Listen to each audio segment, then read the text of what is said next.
ముందుగా మన తండ్రి అయిన దేవునికి ప్రభువైన యేసుక్రీస్తు ద్వారా వేవేల కృతజ్ఞతాస్తుతులు చెల్లిస్తూ ఈ యొక్క మార్నింగ్ ప్రేయర్ కార్యక్రమం ద్వారా లేఖనం ఏమి చెప్పుచున్నది అని ఆలోచిస్తూ అనేక మందిని ఆలోచింప చేయడానికి చేరువచ్చినటువంటి మీ అందరికీ కూడా ప్రభువైన యేసుక్రీస్తు నామములో నా శుభాభివందనాలు తెలియజేస్తున్నాను.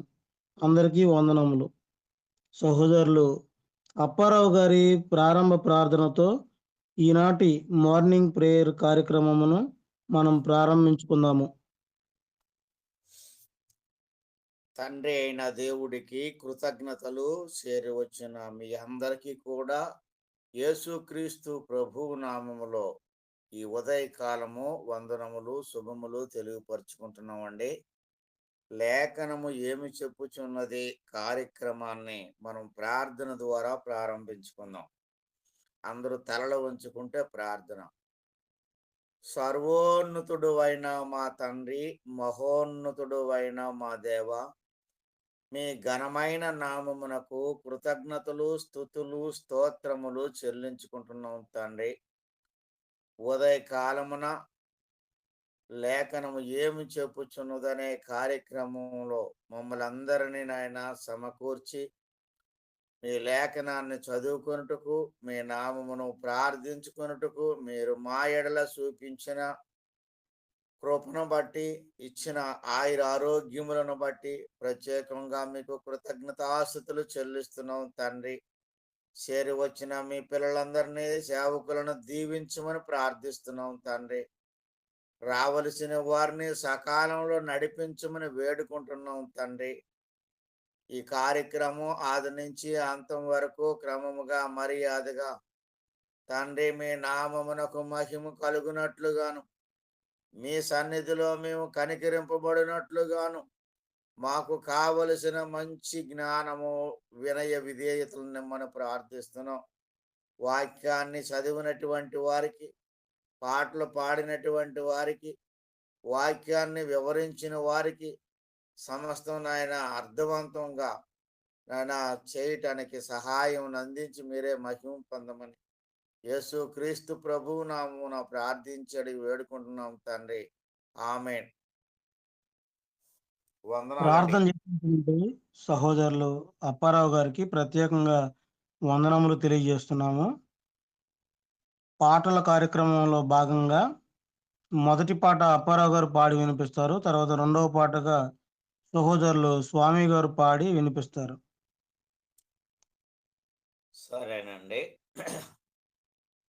విజయమిమ్ము నా బ్రతుకునందు అనే పాట పాడుకుందాం.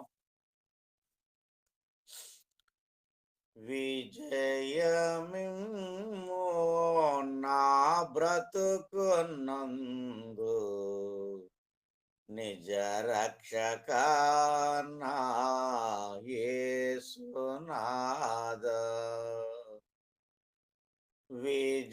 విజయమిమ్ము నా బ్రతుకునందు నిజ రక్షక నా యేసునాథ. ఆదామమైన నా జీవితాన అధిక కృపతో ప్రేమించి బ్రోచి, ఆదామమైన నా జీవితాన అధిక కృపతో ప్రేమించి బ్రోచి, నిత్య జీవపు పదమునందు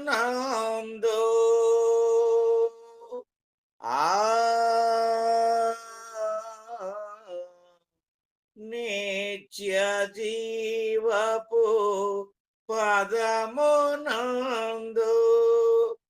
అనుదినము నన్ను పయనింపజేసి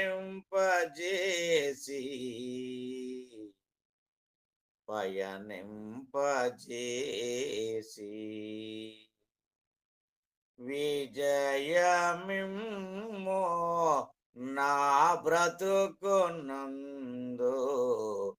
నిజ రక్షక నా యేసునాథ.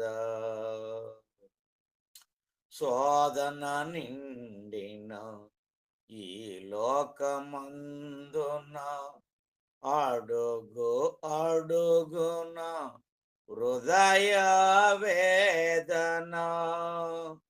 శోధన నిండిన ఈ లోకమందున అడుగు అడుగున హృదయ వేదన. నిందలయందునో నిన్నే గురి చూచి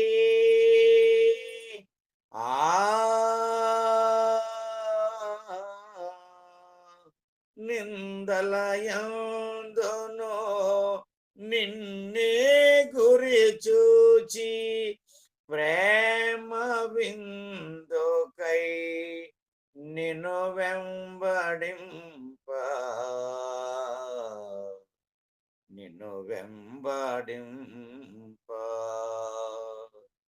విజయమిమ్ము నా బ్రతుకునందు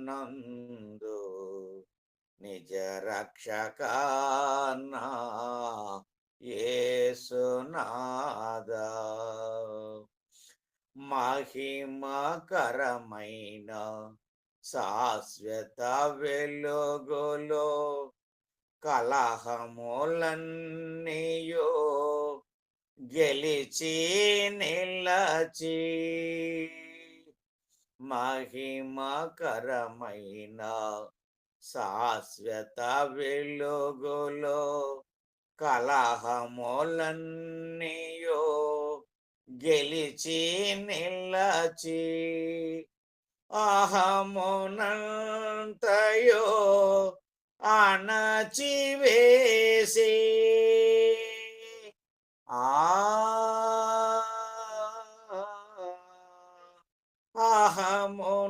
అహమునంతయో అణచివేసి ఇహమునందున నిన్నే చాటని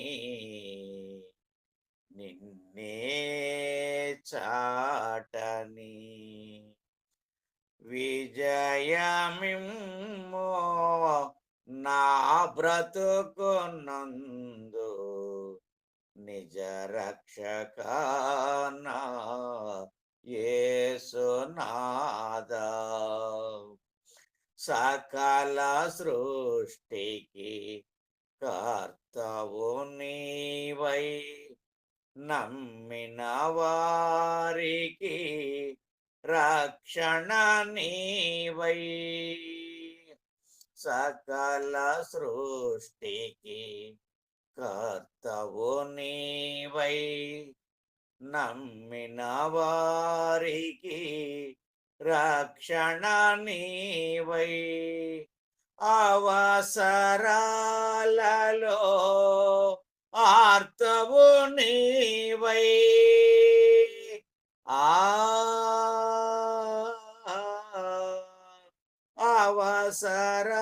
అవసరాలలో ఆర్తవు నీవై. పరలోకపు ముక్తి దాతవై ముక్తి దాతవై. విజయమిమ్ము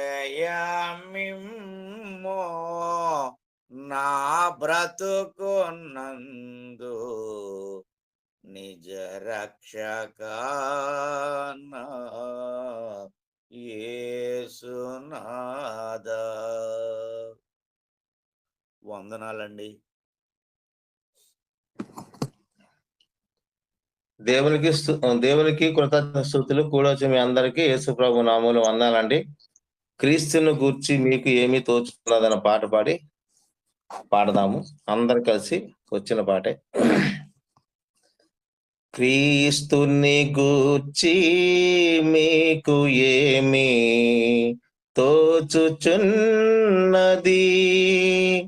పరుడని నరుడని పొరపడకండి, పరుడని నరుడని పొరపడకండి, దేవుని కుమారుడు, ఈయన దేవుని కుమారుడు. క్రీస్తుని గూర్చి మీకు ఏమి తోచుచున్నది?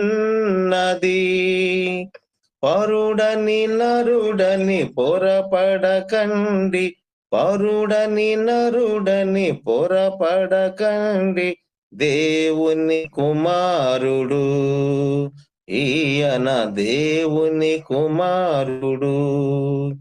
ఈయన నా ప్రియ కుమారుడు, ఈయను యందే ఆనందం, ఈయన నా ప్రియ కుమారుడు, ఈయను యందే ఆనందం.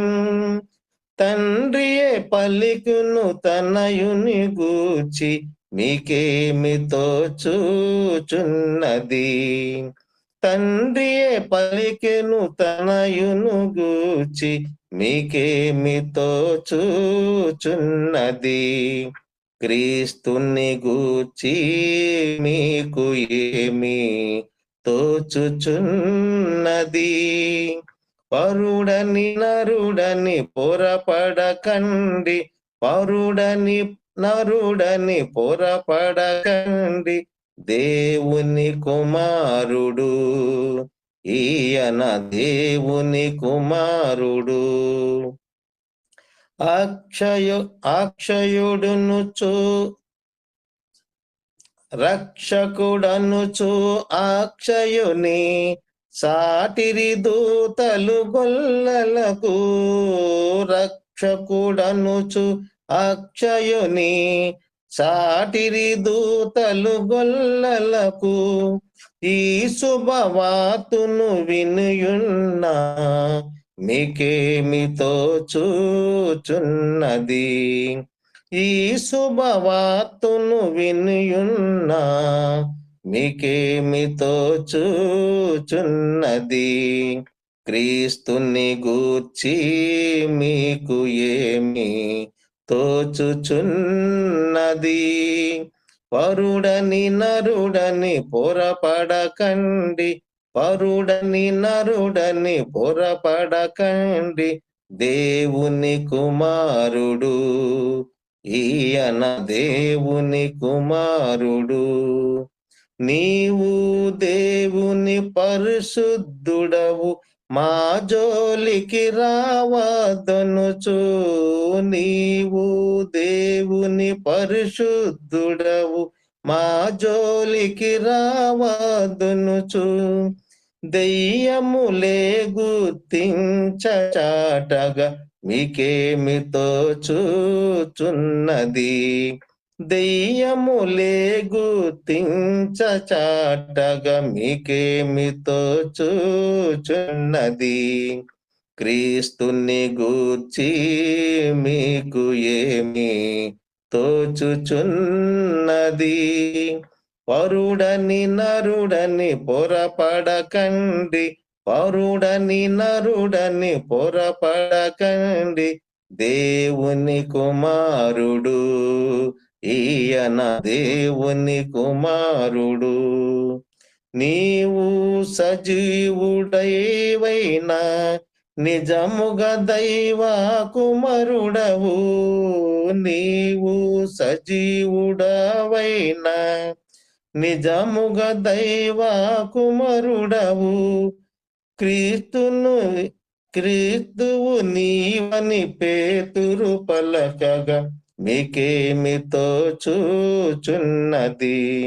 క్రీస్తువు నీవని పేతురు పలకగా మీకేమి తోచుచున్నది?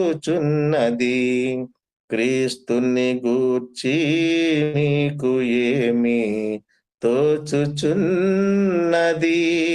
పరుడని నరుడని పొరపడకండి, పరుడని నరుడని పొరపడకండి, దేవుని కుమారుడు, ఈయన దేవుని కుమారుడు.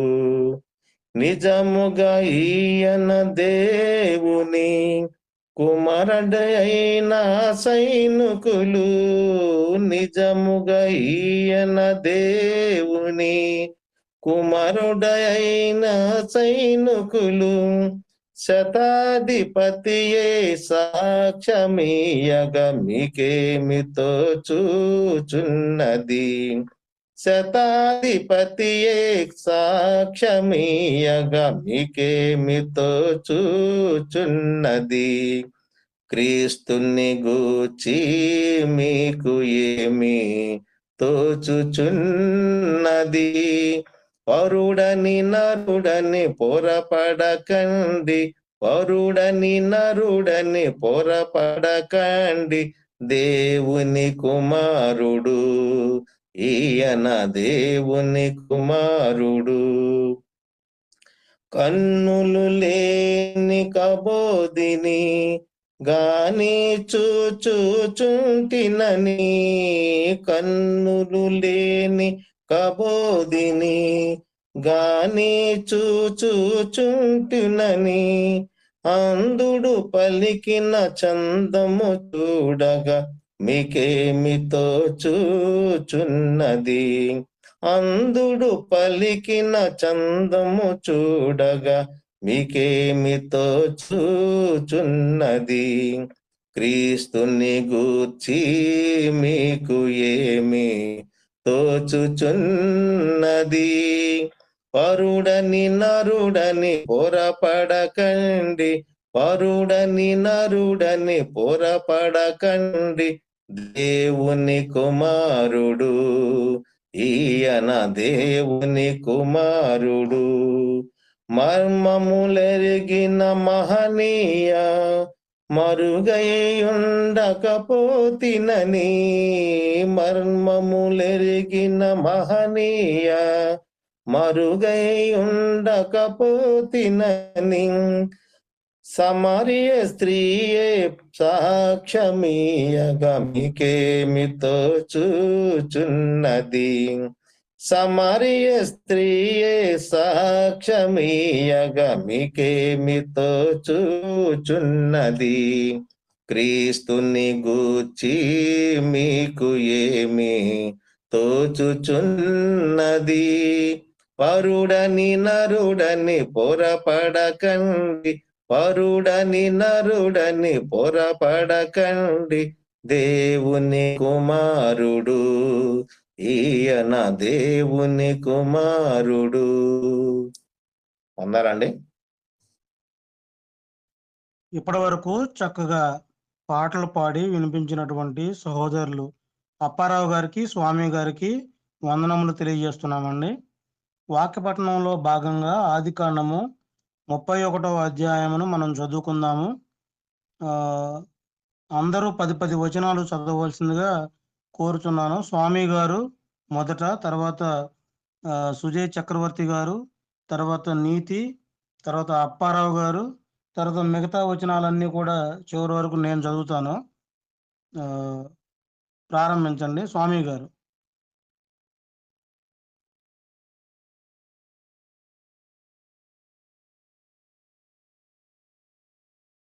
అన్నయ్య మీరు స్పీకర్ ఆన్ చేసినట్లు లేరు స్వామి అన్నయ్య. ఒకసారి సార్ ఓకే.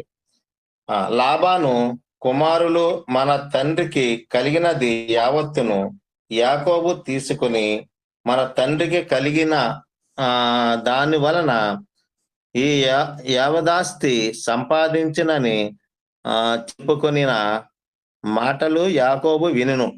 మరియు అతడు లాబాను ముఖము చిన్న చిన్న చిన్న చూచినప్పుడు అది నిన్న మొన్న ఉండినట్లు అతని ఎడల ఉండలేదు.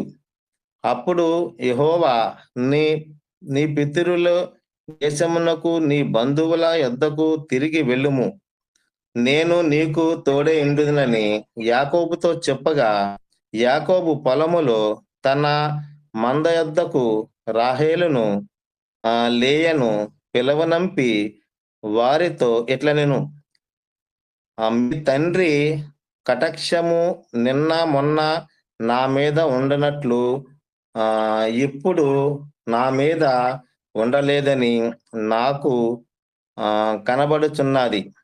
అయితే నా తండ్రి యొక్క దేవుడు నాకు తోడై ఉన్నాడు.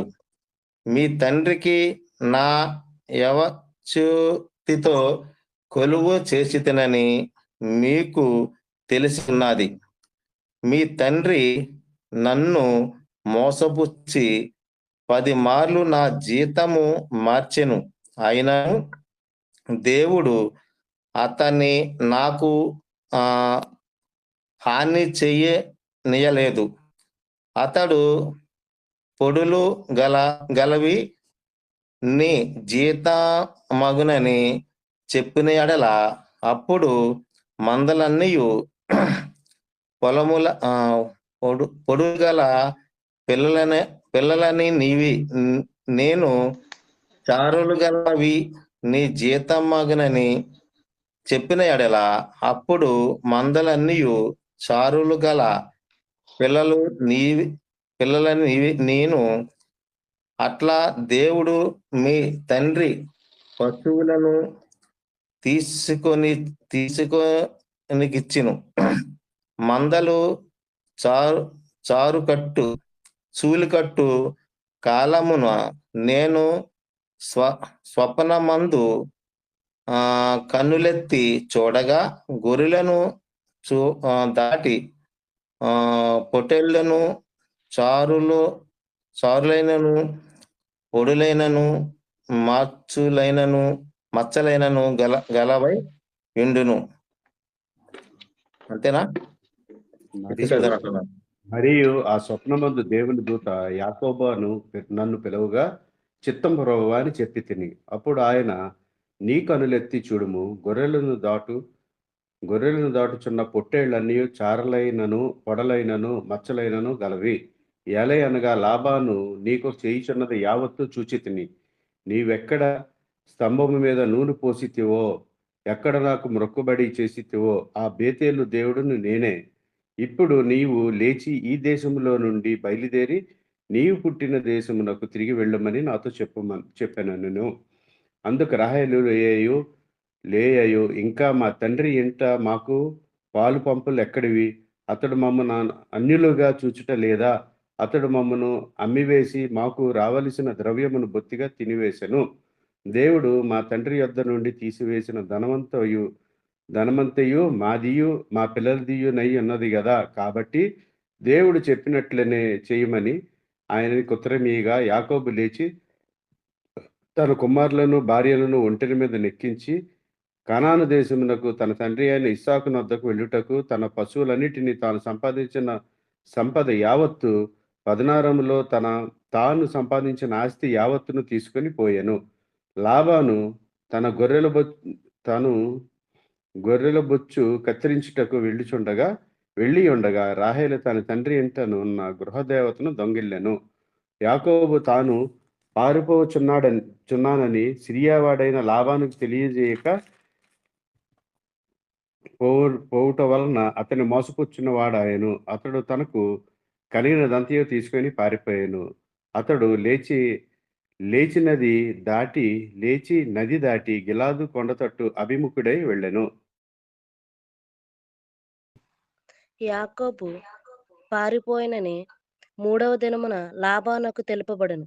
అతడు తన బంధువులను వెంటబెట్టుకుని 7 దినముల ప్రయాణమంత దూరమే అతని తరుముకుని పోయి గిలాదు కొండ మీద అతన్ని కలుసుకొనెను. ఆ రాత్రి స్వప్నమందు దేవుడు సిరియావాడైన లాబాను నొద్దకు వచ్చి, నీవు యాకోబుతో మంచిగాని చెడ్డగాని పలుకకుము, జాగ్రత్త సుమి అని అతనితో చెప్పెను. లాబాను యాకోబును కలుసుకొనెను. యాకోబు తన గుడారము ఆ కొండ మీద వేసుకొని ఉండెను. లాబానును తన బంధువులతో గీలాదు కొండ మీద గుడారము వేసుకొనెను. అతడు లాబాను యాకోబుతో, నీవేమి చేసితివి?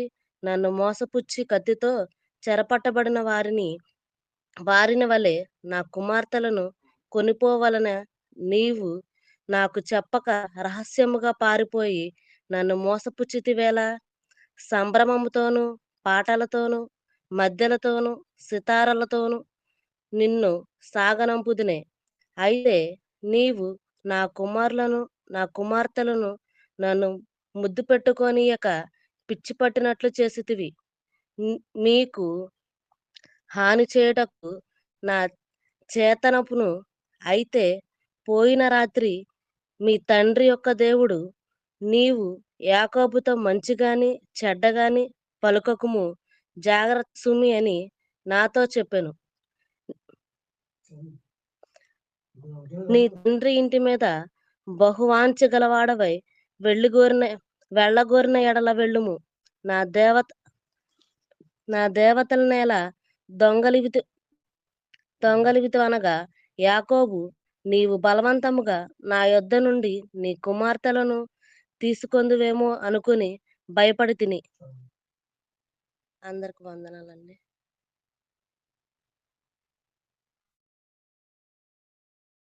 అప్పారావు అన్నయ్య.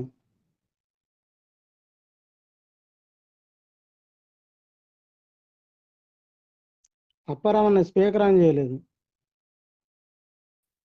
40 వరకు చదివి ఉందామే. 31 వరకు అన్నయ్య. 31 వరకు చదివి ఉందాం. నీ సౌండ్ కూడా కొంచెం తక్కువ వినిపిస్తుంది. ఒక్క నిమిషం. హలో, నీ సౌండ్ కొంచెం తక్కువ వినిపిస్తుంది, పెంచండి వాయిస్. అలాగే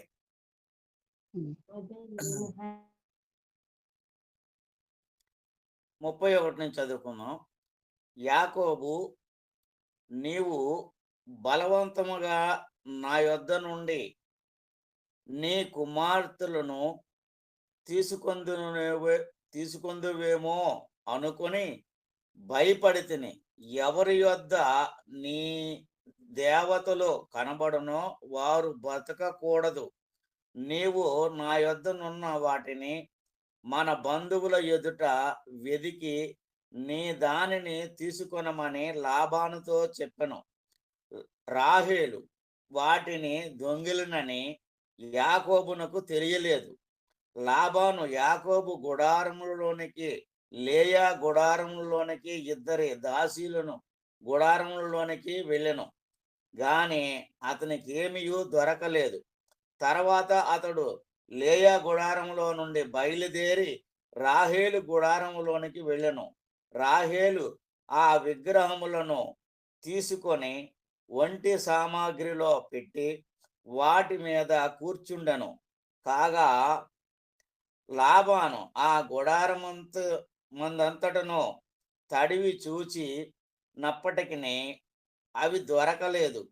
ఆమె తన తండ్రితో, తమ ఎదుట నేను లేవలేనందున తాము కోపపడకూడదు, నేను కడగానున్నానని చెప్పెను.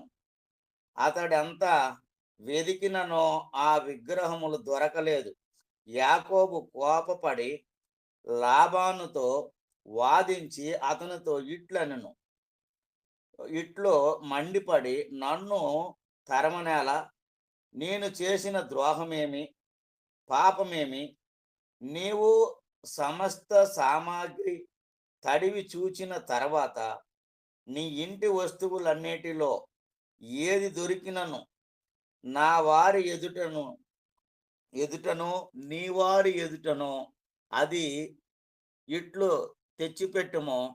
వారు మన ఉభయుల మధ్య తీర్పు తీర్చెదురు. ఈ 20 ఏండ్లో నేను నీ యొద్ద ఉంటిని. నీ గొర్రెలనైనను నీ మేకలనైనను ఈచుకొని పోలేదు. నీ మంద పొట్టేలు నేను తినలేదు.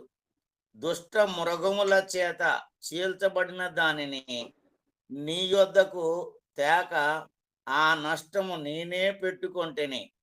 పగటి యందు దొంగిలింపబడిన దాన్నేమి, రాత్రి యందు దొంగిలింపబడిన దాన్నేమి నా యొద్ద పుచ్చుకొంటివి. ఓకే. నేను ఇలాగుంటిని, పగటి ఎండకును రాత్రి మంచుకును నేను క్షీణించిపోతిని. నిద్ర నా కనులకు దూరమాయెను. ఇదివరకు నీ ఇంటిలో 20 ఏండ్లు ఉంటిని.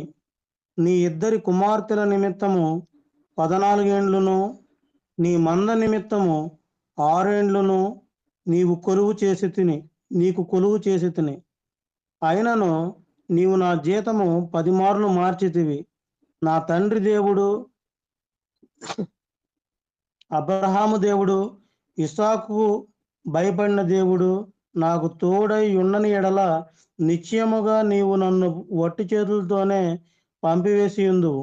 దేవుడు నా ప్రయాసమును నా చేతుల కష్టమును చూచి పోయిన రాత్రి నిన్ను గద్దించినని లాబానుతో చెప్పాను. అందుకు లాబాను, ఈ కుమార్తెలు నా కుమార్తెలు, ఈ కుమారులు నా కుమారులు, ఈ మంద నా మంద, నీకు కనబడుచున్నది అంతయు నాది, నీకు కనబడుచున్నది అంతయు నాది. ఈ నా కుమార్తెలనైనను వీరు కనిన కుమారులనైనను నేడు నేనేమి చేయగలను? కావున నేనును నీవును నిబంధన చేసుకొందుము రమ్ము. అది నాకును నీకును మధ్య సాక్షిగా ఉండునని యాకోబుతో ఉత్తరం ఇయ్యగా, యాకోబు ఒక రాయి తీసుకుని దానిని స్తంభముగా నిలవబెట్టెను. మరియు యాకోబు రాళ్ళు కూర్చుడని తన బంధువులతో చెప్పెను. వారు రాళ్ళు తెచ్చి కుప్ప వేసిరి. అక్కడ వారు ఆ కుప్ప యొద్ద భోజనము చేసిరి. లాబాను దానికి ఎగర్ సాహదూత అను పేరు పెట్టెను. అయితే యాకోబు దానికి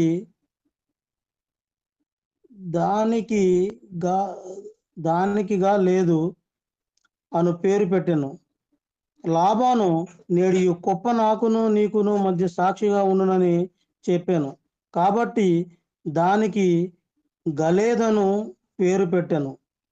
మరియు మనము ఒకరికొకరము దూరముగా నుండగా యెహోవా నాకును నీకును మధ్య జరుగునది కనిపెట్టునని చెప్పాను. గనుక దానికి మిస్పా అను పేరు పెట్టబడెను. అంతట లాబాను, నీవు నా కుమార్తెలను బాధ పెట్టినను, నా కుమార్తెలను గాక ఇతర స్త్రీలను పెండ్లి చేసుకొనినను చూడుము, మన యొద్ద ఎవరునూ లేరు గదా, నాకును నీకును దేవుడే సాక్షి అని చెప్పాను. మరియు లాబాను, నాకును నీకును మధ్య నేను నిలిపిన ఈ స్తంభమును చూడుము, ఈ కుప్ప చూడుము, హాని చేయవలనని నేను ఈ కుప్ప దాటి నీ యొద్దకు రాకను, నీవు ఈ కుప్పను ఈ స్తంభమును దాటి నా యొద్దకు రాకను ఉండుటకు ఈ కుప్ప సాక్షి, ఈ స్తంభమును సాక్షి. అబ్రహాము దేవుడు, నాహోరు దేవుడు, వారి తండ్రి దేవుడు మన మధ్య న్యాయము తీర్చునని చెప్పాను. అప్పుడు యాకోబు తన తండ్రి అయిన ఇస్సాకు భయపడిన దేవుని తోడని ప్రమాణము చేశాను. యాకోబు ఆ కొండ మీద బలి అర్పించి భోజనము చేయుటకు తన బంధువులను పిలువగా వారు భోజనము చేసి కొండ మీద ఆ రాత్రి వెళ్ళబుచ్చిరి. తెల్లవారినప్పుడు లాబాను లేచి తన కుమారులను తన కుమార్తెలను ముద్దు పెట్టుకొని వారిని దీవించి బయలుదేరి తన ఊరికి వెళ్ళిపోయాను. సహోదరుల అప్పారావు గారు సంక్షిప్తంగా 34 నిమిషాలు అయింది. 42-43 నిమిషాల్లోగా దీన్ని చెప్పి ముగించాలని కోరుకుంటున్నాము. తర్వాత ప్రార్థన చేయాలని, దేవకిరణ్ గారి యొక్క ప్రసంగం కొరకు ప్రార్థన చేయాలని కూడా కోరుకుంటున్నాం. అందరికి వందనాలండి. ఇది అందరమే చదువుకున్నాం. దీంట్లో సారాంశం 90% అందరికీ తెలిసిపోయి ఉన్నది. కాబట్టి దీన్ని పెద్దగా మనం ఆలోచించవలసింది ఏంటంటే, ఎప్పుడైనా సరే మనిషి అభివృద్ధి చెందినప్పుడు అసూయ అనేది సహజం. ఇక్కడ లాబాను కుమారులు గుసగుసలు మాట్లాడుకుంటున్నారు మొదటి వచనంలో. ఆ మాటలు యాకోబు విన్నాడు. యాకోబు విన్ని ఏం చేశాడు? నిన్న మొన్న మన మీద ఉన్న ప్రేమ ఈనాడు లేదమ్మా మరే అని తన భార్యతోనూ మాట్లాడినప్పుడు, సరే నీ ఇష్టం ఎలాగ జరిగితే అలాగే కానీ అనేటట్లుగా భార్యలు కూడా ఒప్పుకోవడం జరిగింది. అప్పుడు ఏం జరిగిందంటే, భార్యలను తన సామాగ్రిని అంతా పెట్టుకొని ఆయన బయలుదేరడం జరిగింది. జరిగినప్పుడు ఆ సంగతి జరగటానికి ముందు కొంత చెప్పాడు. మీ నాన్నగారు దగ్గర నేను ఎంత యావత్ శక్తితో పనిచేశానో, అయినా సరే ఆయన నాకు 10 మార్లు నా జీతాన్ని మార్చాడు. ఆ సంగతంతా మీకు తెలిసిన విషయమే గదా! అని వాళ్ళతో చెప్పినప్పుడు దేవుడు ఓహ్! ఏం చేశాడంటే ఆహ్, ఆహ్, యాకోబుకి తోడుగా ఉన్నట్లుగా ముఖ్యంగా ఈ యొక్క అధ్యాయంలో మనం చూస్తూ ఉంటాం. ఒక వ్యక్తికి అన్యాయం జరిగినప్పుడు దేవుడు ఎక్కడున్నాడులే అని మాట్లాడుతూ ఉంటాం. కానీ యాకోబునకు అడుగడుగును కూడా దేవుడు సహాయం చేసేవాడుగా ఉన్నాడు. ఒకసారి ఆయన ఆ మందలో వాళ్ళు మాట్లాడుకున్నప్పుడు వాళ్ళ మామగారును ఆయన నాకు జీతానికి ఏమిమ్మంటావు నీకు అని అడిగినప్పుడు, ఇదేనయ్యా మనిద్దరికి పొడలు, సారలు, మచ్చలు ఉన్నాయి నాకు. తతిమై నెయ్యి. ఆ రకంగా విడగొట్టి వాళ్ళు ఒక ఒప్పందం చేసుకున్నారు. ఒప్పందం చేసుకున్నప్పుడు దేవుడు ఏం చేశాడంటే ఆశ్చర్యకరంగా తనకి జ్ఞానాన్నిచ్చి, నువ్వు పలానా సువ్వలు పలానా టైంలో నీళ్లు తాగే సమయంలో నీవు ఆ సువ్వలను వేసిన యెడల అవి అన్ని పొడలు, మచ్చలు గలవే ఈనుతాయి. ఆ ఈనిన పిల్లలన్నీ నీయవుతాయి అనేటట్లుగా దేవుడు యాకోబుకు సలహా ఇచ్చడం చూశాడు కలలో. అలాగే చేశాడు. చేసినప్పుడు అవి మందలు పెరిగిపోయినాయి. పెరిగిపోయిన తర్వాత అవి తోలుకొని ఇక ఆయన వస్తూ ఉండగా 3 రోజుల వరకు ఆయన ఏం చేశాడు, వాళ్ళ మామగారు ఆ గొర్రెలు బొచ్చు కత్తిరించడానికి వెళ్ళిపోయాడు. ఆ తర్వాత తెలిసింది ఈయనకి ఇలాగ వెళ్ళిపోయిన సంగతి. అప్పటికే 7 రోజులు ప్రయాణం చేసినంత దూరం ఈ యాకోబు తన భార్యలను పిల్లలను తీసుకొని వెళ్ళడం జరిగింది. ఇక వాళ్ళ బంధువులను స్నేహితులను లాబాను వెంటబెట్టుకొని ఈ యొక్క యాకోబుని కలుసుకోవడం జరిగింది. యాకోబుని కలుసుకున్నప్పుడు నువ్వు చేసిన పని ఏంటి, నువ్వు నీ తండ్రికి దగ్గరికి వెళ్ళటానికి వాంఛ కలిగి ఉంటే నేనేమో నిన్ను పంపించనా అని చెప్పినట్లుగా నా గృహదేవతలను ఎందుకు నీవు దొంగలించితివి అని మాట్లాడాడు.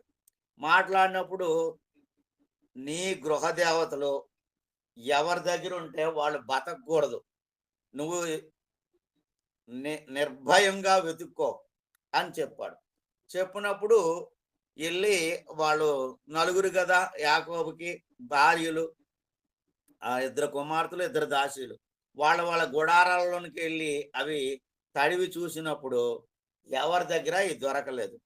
అవి చిన్న కుమార్తె అయినటువంటి రాహేలు దొంగిలించి తన యొక్క ఒంటి మీద కూర్చున్న తన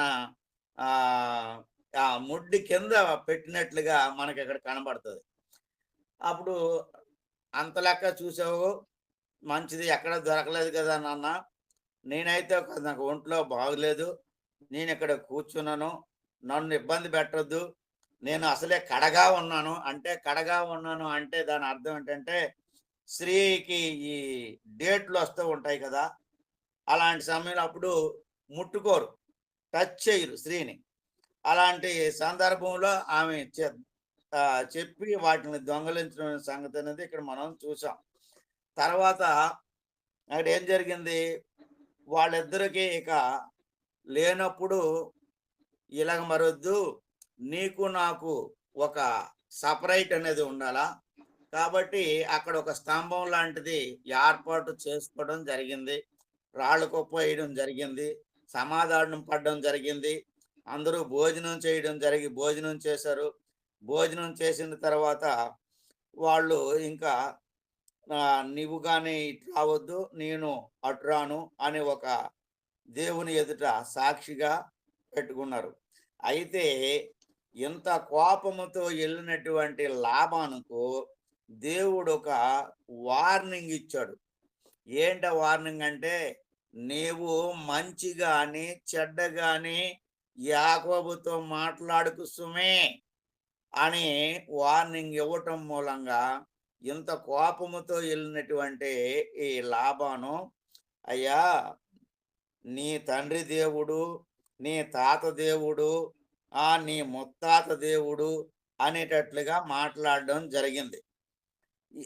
ఇక్కడి నుంచి సరే తీసుకెళ్తే తీసుకెళ్ళావు, నా స్త్రీలను నా కుమార్తెలను నీవు ఇతర స్త్రీలను ఎవరిని ఆశించక నీవు జాగ్రత్తగా చూసుకో అనేటట్లుగా చెప్పడం అనేది జరిగింది. ఈ యొక్క అధ్యాయంలో ముఖ్యమైనది ఆలోచన మనం చేయటానికి ఏంటి అని అంటే, దేవుడు మనిషికి తోడై ఉన్నప్పుడు ఎవ్వరు ఏమీ చేయలేరు అనేది మనం నేర్చుకోవాలి. అయితే మన విశ్వాసము దేవుని మీదే ఉండాల. చూడండి, మనం దిక్కులేక ఆయన అక్కడికి వెళ్తే 10 సార్లు మేనమామైనా సరే, అన్నదమ్ములైనా సరే, ఎక్కడంటే గొడవలు వస్తాయి ఆస్తి దగ్గరే. వాళ్ళు ఆ గుసగుసలాడకపోతే ఇది కథ అంతా జరిగి ఉండేది కాదు, సమాధానంగానే వచ్చేవారు. ఆస్తి మూలంగా, ఆస్తికి నీకు నేను పెంచుతానని దేవుడు మాట ఇచ్చిన ప్రకారంగా యాకోబును బహుగా దీవించడం అనేది జరిగింది. ఇక్కడ మన లాస్ట్ చూసినప్పుడు అక్కడ ఏముంటుందంటే, చివరి వచనాల్లో తెల్లవారినప్పుడు లాబాను లేచి తన కుమారులను తన కుమార్తెలను ముద్దు పెట్టుకొని వారిని దీవించి బయలుదేరి తన ఊరికి వెళ్ళిపోయాను.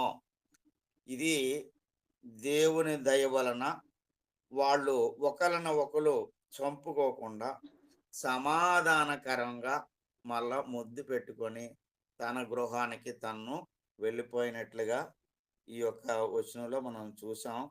ఇప్పుడు ఒక మాట ఉన్నది, అది నేను మీకు చెప్పలేదు, అది చెప్పేసి ముగిస్తాను. ఏ మాట అంటే అది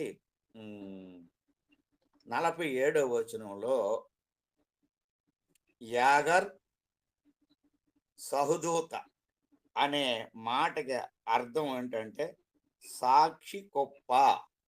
దానికి ఆ పేరు పెట్టాడు. ఆ పేరు ఎందుకంటే పెట్టాడు, ఇక ఎప్పుడు కూడా ఆయనకి గుర్తు ఉండటానికి అది జరిగింది. అందరికీ వందనాలండి. ప్రార్థన చేసుకుందాం. సర్వోన్నతుడు అయిన మా తండ్రి, మహోన్నతుడు అయిన మా దేవ, మీ ఘనమైన పరిశుద్ధమైన శ్రేష్టమైన మీ నామమునకు కృతజ్ఞతలు చెల్లించుకుంటున్నాం తండ్రి. ఈ సమయంలో మా సోదరుడు మీ కుమారుడు వాక్యాన్ని బోధించడానికి సిద్ధంగా ఉండగా తనకు కావలసినటువంటి నాయన సంపూర్ణమైన మంచి జ్ఞానము వివేకములను అనుగ్రహించి మంచి ఉచ్చారణ వాక్ శక్తిని ప్రసాదించి అర్థవంతంగా నాయన మాకు అర్థమయ్యే రీతిలో నాయన మీ కుమారునికి నాయన నడిపించి మీరే ఘనత పొందమని ప్రార్థిస్తున్నాం. ఈ సమయంలో చేరి వచ్చిన ప్రతి ఒక్కరిని దీవించండి, సకాలంలో రావటానికి నడిపించి మీరే మహిమ పొందమని యేసుక్రీస్తు ప్రభువు నామమున ప్రార్థించి అడిగి వేడుకుంటున్నాం తండ్రి. ఆమెన్. వందనాలండి అందరికి. హలో, వందనాలండి. వినపడలేదండి నేను చెప్పింది ఎవరికి? వినపడింది. వినపడింది. మాట్లాడకూడదని మాట్లాడలేదు. ఎప్పటి వరకు ప్రార్థన చేసినటువంటి క్లుప్తంగా వివరించినటువంటి సహోదరులు అప్పారావు గారికి వందనాలు తెలియజేస్తూ, సహోదరులు దేవకరణ గారు మిగతా సమయం వినియోగించుకోవాలని కోరుకుంటున్నాము. ఈ ఉదయకాల సమయంలో మనకు ఇటువంటి చక్కని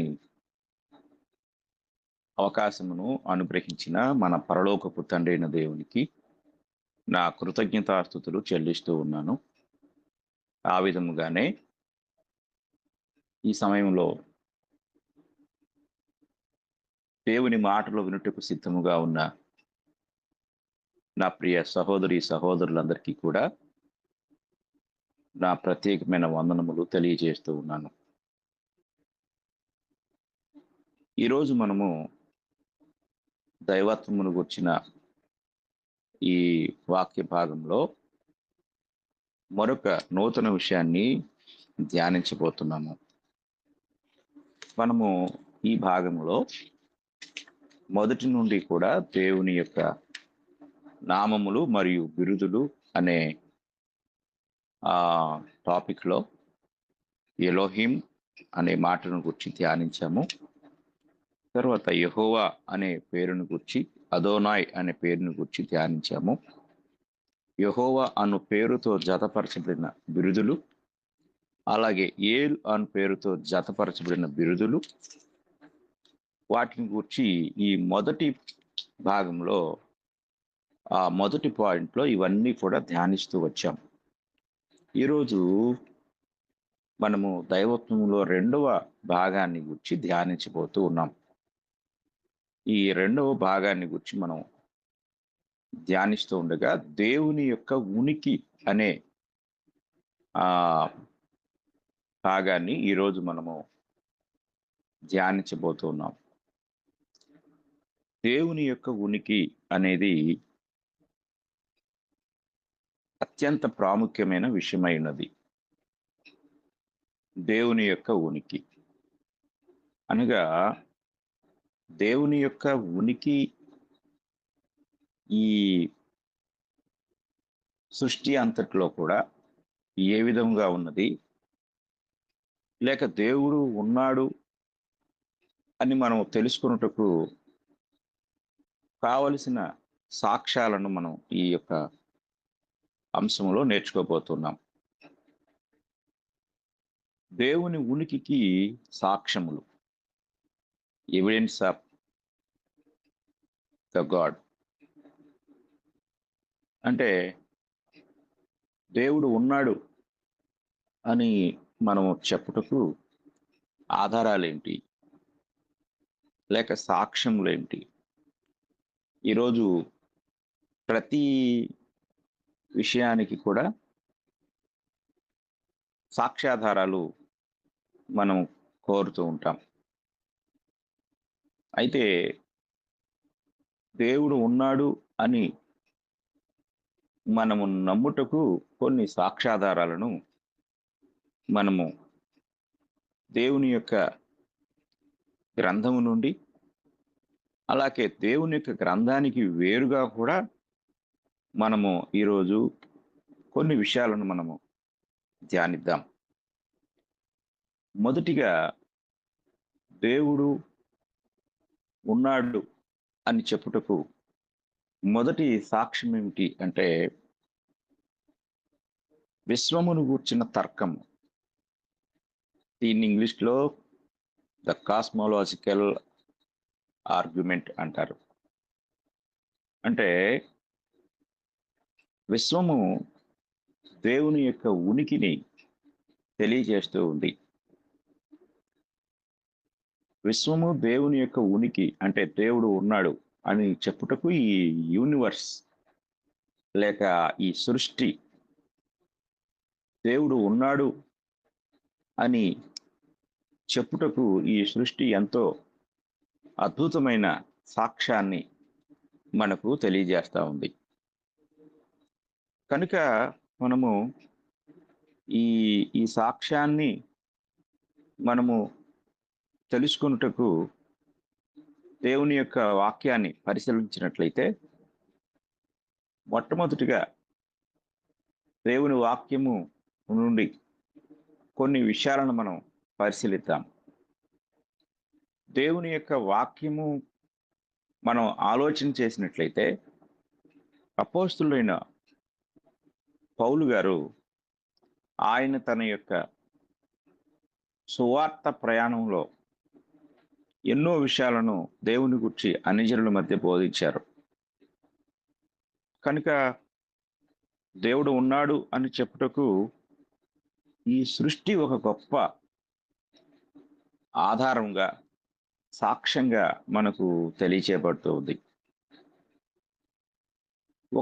మనం పాత నిబంధన గ్రంథం నుండి ఒక్కొక్క ఆధారాన్ని మనం ధ్యానించినట్లయితే కీర్తనల గ్రంథము 19వ అధ్యాయము, కీర్తనల గ్రంథము 19వ అధ్యాయము మొదటి వచనాన్ని మనం చదువుకున్నట్లయితే ఆకాశములు దేవుని మహిమను వివరించుచున్నవి, అంతరిక్షము ఆయన చేతి పనిని ప్రచురపరచుచున్నది. ఇంగ్లీష్లో the heavens declare the glory of God అనే మాట మనకు కనపడుతుంది. అంటే ఆకాశములు దేవుని యొక్క మహిమను ఎలా వివరిస్తున్నాయి? కింద 2వ వచనంలో పగటికి పగలు బోధ చేయుచున్నది, రాత్రికి రాత్రి జ్ఞానము తెలుపుచున్నది. వాటికి భాష లేదు, మాటలు లేవు, వాటి స్వరము వినపడదు. వాటి కొలనులు భూమి అందంతటా వ్యాపించి ఉన్నది. లోక దిగంతముల వరకు వాటి ప్రకటనలు బయలు వెళ్ళుచున్నవి. వాటిలో ఆయన సూర్యునికి గుడారం వేసెను. కనుక ఈ వచనాలు మనం చదువుకుంటూ వెళ్తే కీర్తనాకారుడు అక్కడ వివరాలు తెలియచేస్తూ ఉంటారు. ఆకాశము, పగలు, రాత్రి, ఈ సృష్టి యొక్క విధానం ఇదంతా కూడా మనకు దేవుడు ఉన్నాడు అని తెలియచేస్తూ ఉంది. దీన్నే కాస్మాలజికల్ ఆర్గ్యుమెంట్ అంటారు. అంటే విశ్వమును గూర్చిన తర్కము. విశ్వాన్ని గూర్చి మనం తర్కించినట్లయితే ఈ యొక్క విశ్వమే ఈ సంగతులు మనకి తెలియచేస్తూ ఉంటుంది. అంటే విశ్వములో ఉన్న ప్రతి సంగతి కూడా మనకు స్పష్టంగా తెలియచేపడతా ఉంటుంది. అంటే ఈ యొక్క విశ్వము, అందులో ఉన్న సూర్యుడు, చంద్రుడు, నక్షత్రాలు, అలాగే అంతరిక్షములో ఉన్న ప్రతిదీ, అలాగే బయటికి మనకు కనిపించేవి, కనిపించకుండా అంతరిక్షంలో ఉండి నడిపించబడుతున్నవి, ఇవన్నీ కూడా దీని వెనకాల ఒక మహత్తరమైన ఒక వ్యక్తి ఉన్నాడు. లేక మానవ జ్ఞానానికి అంతుచిక్కని ఏదో ఒక శక్తి ఇదంతటిని తెలియచేస్తా ఉంది, లేక నడిపిస్తా ఉంది అనే ఒక అద్భుతమైన సంగతి మనకి దీని ద్వారా తెలియపడతా ఉంది. కనుక మనము ఈ సృష్టి యొక్క విధానాన్ని, లేక సృష్టి సృజించబడిన విధానం, లేక సృష్టిలో ఉన్న ప్రతి వస్తువు మనతో మాట్లాడుతుంది. కనుక మనము జాగ్రత్తగా గమనించాలి. రోమీలకు రాసిన పత్రిక మనం చదువుకున్నట్లయితే, రోమీలకు రాసిన పత్రికలో 1వ అధ్యాయము మనం గమనించినప్పుడు అక్కడ అపోస్తలుడైన పౌలు గారు దేవుని గూర్చి మాట్లాడుతూ చాలా సంగతులు ఆయన తెలియచేస్తాడు. అందులో 19వ వచనం నుండి ప్రారంభిస్తూ, ఎందుకనగా దేవుని గూర్చి తెలియశక్యమైనదేదో అది వారి మధ్య విశదమైనది, దేవుడు అది వారికి విశదపరచెను. దేవుడు ఆ సంగతులు తెలియజేస్తూ ఉన్నాడు. ఆయన అదృశ్య లక్షణములు అనగా ఆయన నిత్యశక్తియు దేవత్వమును, జగదుత్పత్తి మొదలుకొని సృష్టింపబడిన వస్తువులను ఆలోచించుట వలన తేటపడుచున్నవి గనుక వారు నిరుత్తరులై ఉన్నారు. నిరుత్తరులు అంటే మాట్లాడలేని వారు.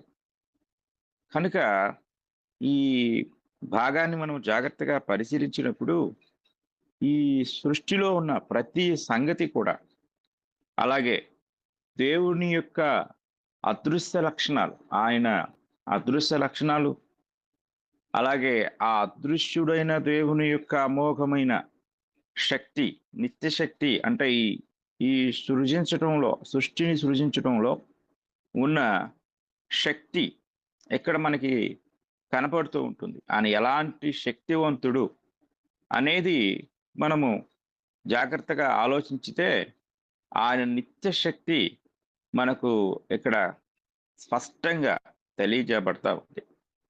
కనుక మనం చాలా జాగ్రత్తగా గమనించాలి.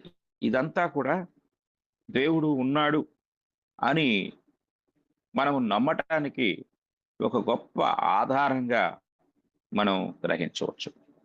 అలాగే యోబు గ్రంథము మనం చదువుకున్నట్లయితే, యోబు గ్రంథంలో చాలా సంగతులు ప్రస్తావించబడ్డాయి. అందులో ఒక్క విషయాన్ని మనం ఆలోచిద్దాం.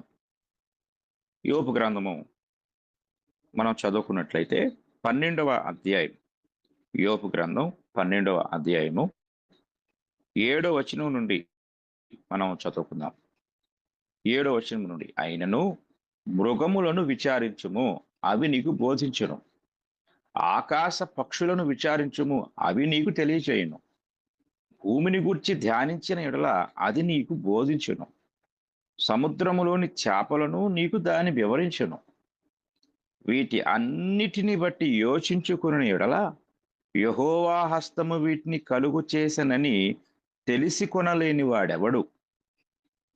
జీవరాశుల ప్రాణమును మనుష్యులందరి ఆత్మలను ఆయన వశంన ఉన్నవి కదా. ఇక్కడ యోబు గారు మాట్లాడుతూ ఎంతో చక్కగా తెలియజేస్తూ ఉంటాడు. మృగములను విచారించుము అంటే, నువ్వు మృగాలను అడిగినట్లయితే అవి నీకు బోధిస్తాయి నీ సృష్టికర్త ఎవరు అని. ఆకాశ పక్షులను విచారిస్తే అవి కూడా బోధిస్తాయి. భూమిని గుర్చి ధ్యానించినట్లయితే అది కూడా నీకు బోధిస్తుంది. సముద్రంలో ఉన్న చేపలను అడిగితే అవి కూడా నీకు చెప్తాయి. అంటే ఇక్కడ అక్షరార్థంగా మృగాలను అడుగు అంటే మృగాలతో మాట్లాడి మనము సృష్టికర్తను గురించి తెలుసుకోమని కాదు. వాటిని పరిశోధించినప్పుడు ఈ సృష్టిలో ఉన్న ప్రతి సృష్టమును కూడా పరిశోధన చేస్తే అవి దేవుని చేత సృజించబడినవి అని సాక్ష్యం ఇస్తాయి. అవి మాట్లాడకపోయినా వాటి మీద జరిగే పరిశోధనలే ఇది దేవుని సృష్టి అని తెలియచేస్తూ ఉంటాయి అనే సంగతిని మనం ఇక్కడ జాగ్రత్తగా గమనించవచ్చు. కనుక సృష్టి ఒక గొప్ప అద్భుతమైన ఎవిడెన్స్, సాక్ష్యం. కనుక సృష్టి యొక్క సాక్ష్యము దేవుడు ఉన్నాడు, ఆయనే దీనంతటికీ ఆధారమై ఉన్నాడు అనే సత్యాన్ని సృష్టి మనకు తెలియజేస్తూ ఉంటుంది. అలాగే ఇంకొక విషయాన్ని మనం జాగ్రత్తగా పరిశీలించినట్లయితే దీన్ని మనము సృష్టి యొక్క నడిపింపు లేక సృష్టిలోని నిబద్ధత, దీన్ని ద టెలియోలాజికల్ ఆర్గ్యుమెంట్ అంటారు. ఈ టెలియోలాజికల్ ఆర్గ్యుమెంట్ అనేదాన్ని మనం గమనించినట్లయితే దీన్ని ఒక డిజైన్ అంటే ఒక ఇంజనీరు ఏ విధంగా ఒక బ్లూ ప్రింట్ తీస్తాడో, ఒక డిజైన్ ఇస్తాడో, ఆ డిజైన్ దేవుడు ఉన్నాడు అని చెప్పుటకు ఒక గొప్ప అద్భుతమైన ఆధారం. అంటే డిజైన్ అనే దాన్ని మనం గమనించినప్పుడు ఈ డిజైన్ ఎలా ఉంది, ఈ యొక్క సృష్టి యొక్క డిజైన్ ఒక క్రమబద్ధమైన డిజైన్తో ఉంది. అంటే అస్తవ్యస్తంగా లేదు. ఇది మనం జాగ్రత్తగా గమనించాలి. అస్తవ్యస్తముగా ఆయన ఈ సృష్టిని సృజించలేదు. ఈ సృష్టి అంతటిని మనం పరిశీలన చేసినట్లయితే ఒక అద్భుతమైన డిజైన్తో, ఒక అద్భుతమైన ప్లాన్తో ఈ సృష్టి అంతా కూడా కొనసాగుతుంది లేక నడిపించబడుతుంది అనేది ప్రతి ఒక్కరికి కూడా తెలుస్తుంది. అంటే ఒకటి, ఈ సృష్టి సృజించబడిన విధానము అది మనకి సాక్ష్యం ఇస్తూ ఉంటే, సృజించబడిన సృష్టి యొక్క డిజైన్ కానీ దాని యొక్క నడిపింపు కానీ ఇదంతా కూడా మనకి ఒక గొప్ప అద్భుతమైన ఆధారంగా మనకు కనపడుతుంది. మనము కొన్ని వచనాలు చూద్దాము బైబిల్ గ్రంథం నుండి. అపోస్తుల కార్యముల గ్రంథము మనం చదువుకున్నట్లయితే 14వ అధ్యాయము, అపోస్తుల కార్యముల గ్రంథం 14వ అధ్యాయము 17వ వచనాన్ని మనం చదువుకుందాం. 17వ వచనంలో పౌలు గారు ఆయన ఒక ప్రాంతానికి వెళ్తారు. ఆ ప్రాంతాన్ని మనం జాగ్రత్తగా గమనిస్తే ఈ అంతియొకయ, ఈకొనియ, లుస్త్ర అనే ప్రాంతాలకు వారు వెళ్ళారు. అందులో ఈకొనియలో పౌలు, బర్నబాలు అక్కడ సువార్త ప్రకటిస్తూ ఉంటారు. ఒక బలహీన పాదములు కలిగిన వ్యక్తిని పౌలు గారు స్వస్థపరిచినప్పుడు వారందరూ కూడా పౌలు గారికి హెర్మే అనే పేరు, బర్నబాకు ద్యుపతి అనే పేరు పెట్టి వారిని దేవదూతలు మారు రూపం దాల్చి మన మధ్యలోకి వచ్చారు మన భక్తిని పరీక్షించడానికి. కాబట్టి వీళ్ళు మనుషులు కాదు, దేవతలు, వీరికి బలి అర్పించాలని చెప్పి కొందరు పూలదండలను, కొందరు ఎడ్లను తీసుకురావడానికి వెళ్తారు. ఇదంతా చూసి పౌలు గారు మాట్లాడుతున్న మాటలు మనం ఇక్కడ 17వ వచనం నుండి చదువుకున్నట్లయితే ఆయన అంటూ ఉంటాడు, ఆయన ఆకాశము నుండి మీకు వర్షమును ఫలవంతములైన ఋతువులను దయచేయుచు ఆహారమును అనుగ్రహించుచు ఉల్లాసముతో మీ హృదయములను నింపుచు మేలు చేయుట చేత తన్ను గూర్చి సాక్ష్యము లేకుండా చేయలేదని బిగ్గరగా చెప్పిరి. అంటే ఏ సీజన్ అన్నమాట, అంటే ఋతువులను మనం గమనించినప్పుడు ఋతువులు, ఈ ఋతువుల గురించి మనం ఆలోచిస్తే వేసవి కాలం, శీతాకాలం, వర్షాకాలం, ఇవన్నీ కూడా మనకి ఒక నిబద్ధమైన విధానంలో, ఒక క్రమబద్ధమైన విధానంలో ఇవి మనకు కనపడుతూ ఉంటాయి. అంటే ఈ ఋతువులు వాటి యొక్క డిజైన్ ప్రకారం ఏ విధంగా ఉన్నాయో అవన్నీ కూడా మనకు ఈ సృష్టిని ఆలోచించినప్పుడు అవన్నీ కూడా స్పష్టంగా మనకు తెలియబడుతూ ఉంటాయి. కనుక దేవుడు ఒక సాక్ష్యాన్ని ఇస్తూ ఉన్నాడు. ఏమిటి సాక్ష్యం అంటే, ఈ యొక్క ఫలవంతమైన ఋతువులను ఆయన అనుగ్రహించుట ద్వారా, అలాగే మనము కాల గమనాన్ని పరిశీలించితే, కాల గమనము అంటే ఈ యొక్క 24 గంటల సమయం ఏ విధంగా నడుస్తూ ఉందో అదంతా ఒక కాల గమనం. మన యొక్క గడియారాన్ని చూస్తూ ఆ యొక్క కాలాన్ని మనము పరిశీలిస్తూ ఉంటాం. కనుక ఈ కాలం ఎలా నడుస్తూ ఉంది, కాలం యొక్క గమనం ఎలాగా నడుస్తూ ఉంది, ఇదంతా కూడా మనం చూస్తూ ఉంటాం. మనం గమనించినట్లయితే మనం తెలుగు క్యాలెండర్లో కొన్ని ఋతువులు కనపడతాయి. వసంత ఋతువు, గ్రీష్మ ఋతువు, వర్ష ఋతువు, శరద్ ఋతువు, హేమంత ఋతువు, శిశిర ఋతువు, ఇవన్నీ కూడా తెలుగు క్యాలెండర్లో కనపడుతూ ఉంటాయి. ఈ ఋతువులన్నీ కూడా అస్తవ్యస్తంగా కాకుండా, ఎప్పుడు పడితే అప్పుడు కాకుండా, ఒక క్రమబద్ధమైన విధానంలో సృష్టి సృజించబడిన దగ్గర నుండి ఇప్పటికీ కూడా ఇవి ఒకదాని వెంట ఒకటి అలా క్రమబద్ధంగా నడుస్తూనే ఉన్నాయి. అంటే సృష్టి యొక్క డిజైన్ అనేది, అంటే ఈ టెలియోస్ అనే ఈ యొక్క డిజైన్, దీని గురించి తర్కించితే టెలియోలాజికల్ ఆర్గ్యుమెంట్ అంటారు. అంటే ఈ సృష్టిలోని నిబద్ధతను గూర్చి మనము తర్కించినప్పుడు, లేక పరిశోధన చేసినప్పుడు ఇది మనకు స్పష్టంగా తెలుస్తూ ఉంది. ఇది ఒక డిజైన్ ప్రకారం జరుగుతుంది, ఒక క్రమబద్ధమైన విధానంలోనే జరుగుతుంది. అంతేకాని ఇంకా ఇదేదో ఆటోమేటిక్ గానో, లేకపోతే తనకి ఇష్టం వచ్చినట్లుగానో, తనకు నచ్చినట్లుగానో జరగటం లేదు అనే సంగతి మనకు స్పష్టంగా ఇక్కడ తెలియపడుతూ ఉంది. కనుక సృష్టిలోని యొక్క క్రమబద్ధత దేవుడు ఉన్నాడు అని చెప్పకనే చెప్తుంది, మౌనంగా మాట్లాడుతుంది, మనకు సాక్ష్యం ఇస్తుంది. ఇది మనం జాగ్రత్తగా గమనించాలి. ఇక మనం ఇంకొక వచనాన్ని కూడా చూద్దాం. ఇంకొక వచనాన్ని చూస్తే కీర్తనల గ్రంథము మనం చదువుకున్నట్లయితే, కీర్తనల గ్రంథంలో అక్కడ మరి కీర్తనకారుడు మాట్లాడే మాటలు 148వ కీర్తన నుండి మనం చూడగలం. 148వ కీర్తన 13వ వచనం నుండి లేక 12వ వచనం నుండి మనం చదువుకుందాం.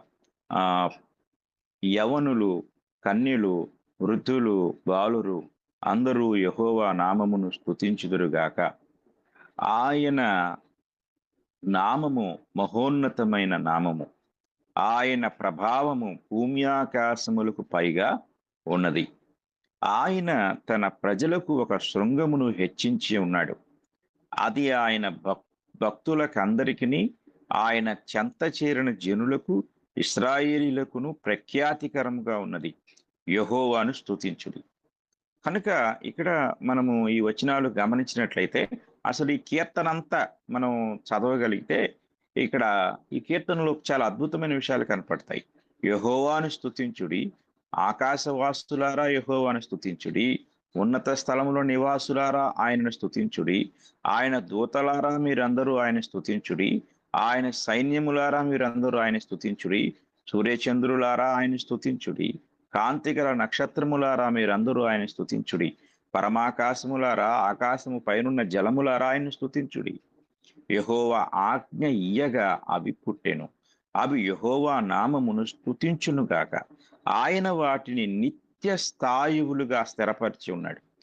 ఆయన వాటికి కట్టడ నియమించెను, ఏదియు దాన్ని అతిక్రమింపదు.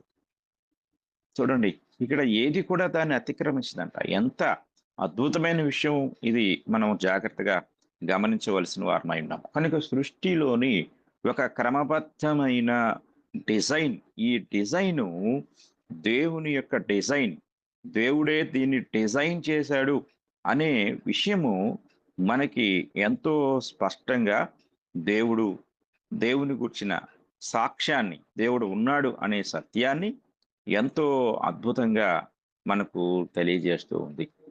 కనుక సృష్టి ఆధారం అనగా ఈ యొక్క విశ్వం ఒక అద్భుతమైన ఆధారము, విశ్వం యొక్క డిజైన్ రెండవ అద్భుతమైన ఆధారము. తర్వాత మనం గమనించినట్లయితే ఇంకొక విషయాన్ని మనం ఆలోచన చేసినప్పుడు నరుని గూర్చిన తర్కం, అంటే మానవుని గూర్చిన తర్కం, దీన్ని ఇంగ్లీష్లో ద ఆంథ్రోపోలాజికల్ ఆర్గ్యుమెంట్ అన్నారు. ఆంథ్రోపోలాజికల్ ఆర్గ్యుమెంట్ అంటే సృష్టి అంటే మనం అనగా ఈ నరుడు లేక మానవుని యొక్క సృష్టి, మానవుని యొక్క డిజైన్, ఇది ఒక గొప్ప తర్కం. అంటే మానవుని యొక్క శరీరము, మానవ నిర్మాణము, మానవ దేహము, ఇదంతా అంటే సృష్టి అంతా ఒక ఎత్తు అయితే, ఈ సృష్టిలో అటు భూమి, ఆకాశములు, అంతరిక్షము, లేక అగాధ జలములో ఉన్న ప్రాణులు, లేక భూమిలో ఉన్న ప్రాణులు, వీటన్నిటినీ ఓ పక్కన పెడితే దేవుడు సృజించిన మానవుడు ఒక ఎత్తు. ఈ సృష్టిలోని అద్భుతాల్లో మహా అద్భుతం మనమే. మన మీద మనకి ఎప్పుడు పరిశోధన చేసుకోలేం. సైంటిస్టులు మానవ దేహం పైన పరిశోధనలు చేస్తూ ఉంటారు, వారికి తెలుసు. కానీ మనల్ని గూర్చి, మన దేహ నిర్మాణాన్ని గూర్చి మనం ఆలోచించినట్లయితే దేవుడు ఆయన ఎంత అద్భుతమైన వాడో, నిన్ను నన్ను సృష్టించిన సృష్టికర్త ఎంత గొప్పవాడో, ఆయన డిజైన్ ఎలా ఉంది అంటే, సృష్టి అంతట్లో ఒక డిజైన్ ఉంటే నిన్ను నన్ను సృజించడంలో ఒక ప్రత్యేకమైన నిబద్ధతతో కూడిన డిజైన్ దేవుడు మానవ నిర్మాణంలో ఆయన కలిగి ఉన్నాడు. కనుక ఈ డిజైన్ చాలా అద్భుతమైంది. కీర్తనాకారుడు మనల్ని గూర్చి లేక మానవ నిర్మాణాన్ని గూర్చి మాట్లాడుతూ ఆయన రచించిన కీర్తనలో 139వ కీర్తన అద్భుతమైన వర్ణన తెలియచేస్తూ ఉంటుంది. వివరాలను ఆ యొక్క కీర్తనలో మనం చూడగలం. 139వ కీర్తన మనం చదువుకున్నట్లయితే ఆ కీర్తనలో మనల్ని గూర్చిన వివరాలను ఎంతో అద్భుతంగా దేవుడు మనకు తెలియచేస్తూ ఉంటాడు. 13వ వచనం నుండి చదువుకుందాం.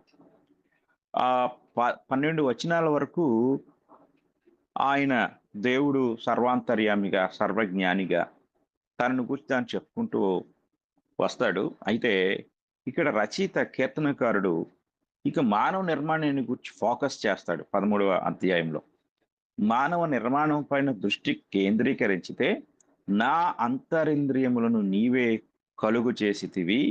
నా తల్లి గర్భమందు నన్ను నిర్మించిన వాడవు నీవే.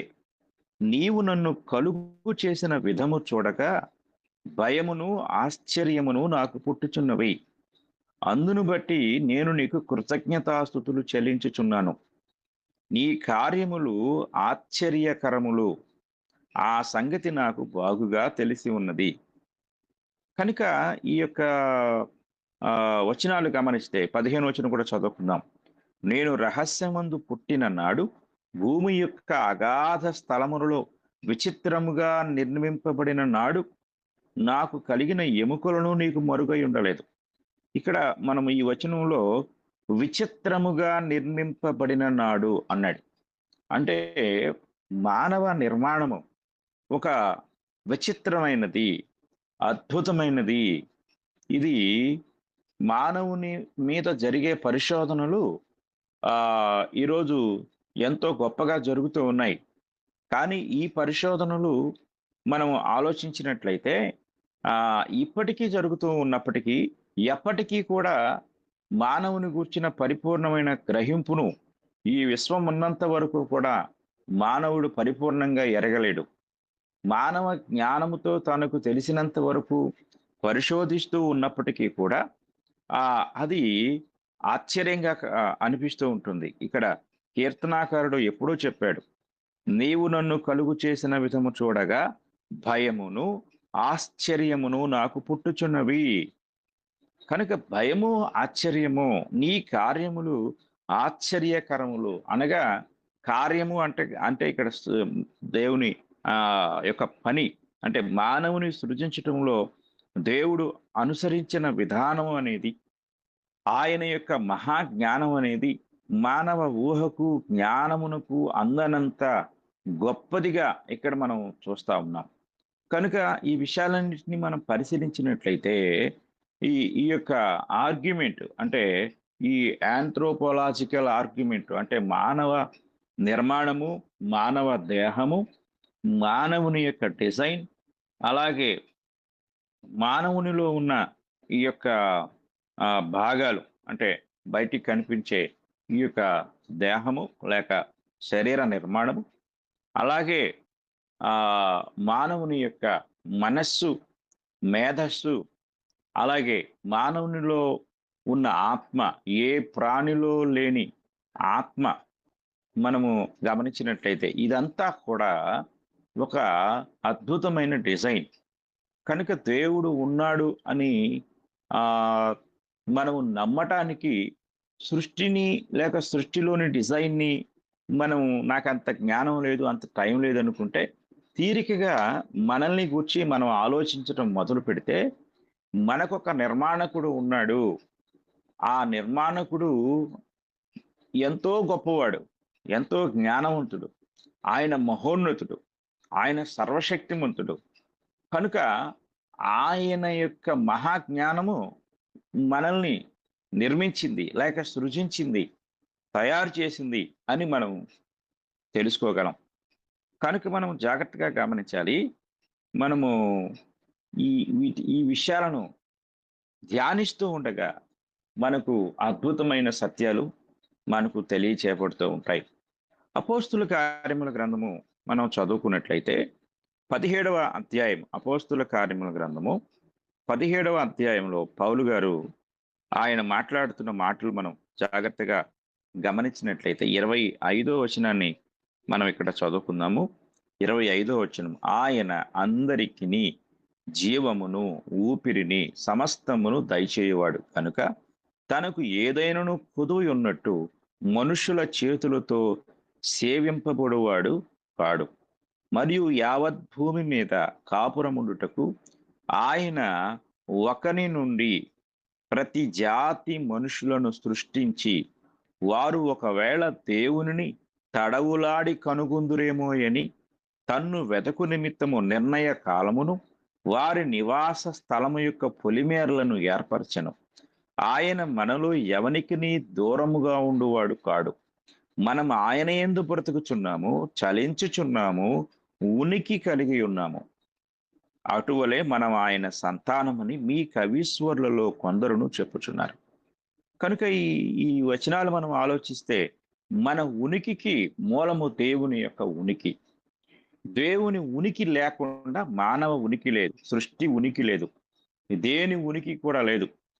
కనుక మన ఉనికికి మూలము దేవుని యొక్క ఉనికి. కనుక ఆయన యొక్క ఎగ్జిస్టెన్స్ అనేది లేకుండా మానవుని యొక్క ఎగ్జిస్టెన్స్ అనేది లేదు. కనుక దేవుని యొక్క ఉనికి సమస్త విశ్వానికి కూడా ఒక గొప్ప సాక్ష్యాధారంగా ఉంది అనే సంగతిని మనము నేర్చుకోవలసిన వారమై ఉన్నాం. కనుక మనం పరిశీలించినట్లయితే దేవుని వాక్యమే ఈ సత్యాన్ని మనకు తెలియచేస్తా ఉంది. కనుక ఈ సృష్టి తెలియజేస్తూ ఉంది, సృష్టిలోని డిజైన్ తెలియజేస్తుంది, మానవ నిర్మాణము, మానవుని యొక్క డిజైన్ తెలియజేస్తూ ఉంది. కనుక ఇక మనం 4వ విషయానికి వచ్చినట్లయితే 4వ విషయం మనకు తెలియజేసే సత్యాన్ని మనము జాగ్రత్తగా పరిశీలన చేసినప్పుడు క్రీస్తు ప్రభు యొక్క ప్రత్యక్షత, ఆయన యొక్క ఉనికి, దేవుడు ఉన్నాడు అని చెప్పుటకు ఒక గొప్ప సాక్ష్యంగా, ఎవిడెన్స్గా ఉంది. దీని ఇంగ్లీష్లో క్రిస్టోలాజికల్ రెవల్యూషన్ అంటారు. అంటే క్రీస్తు ప్రభువుని గూర్చిన తర్కం, అంటే యేసుక్రీస్తు ద్వారా, అంటే ఆయన యొక్క సాక్ష్యాన్ని లేక యేసుక్రీస్తు యొక్క జీవితాన్ని మనం చూసినప్పుడు ఆయనను గూర్చిన సత్యాలు దేవుని గూర్చి మనకు నేర్పిస్తూ ఉంటాయి. ఒక వచనాన్ని మనం చదువుకుందాం.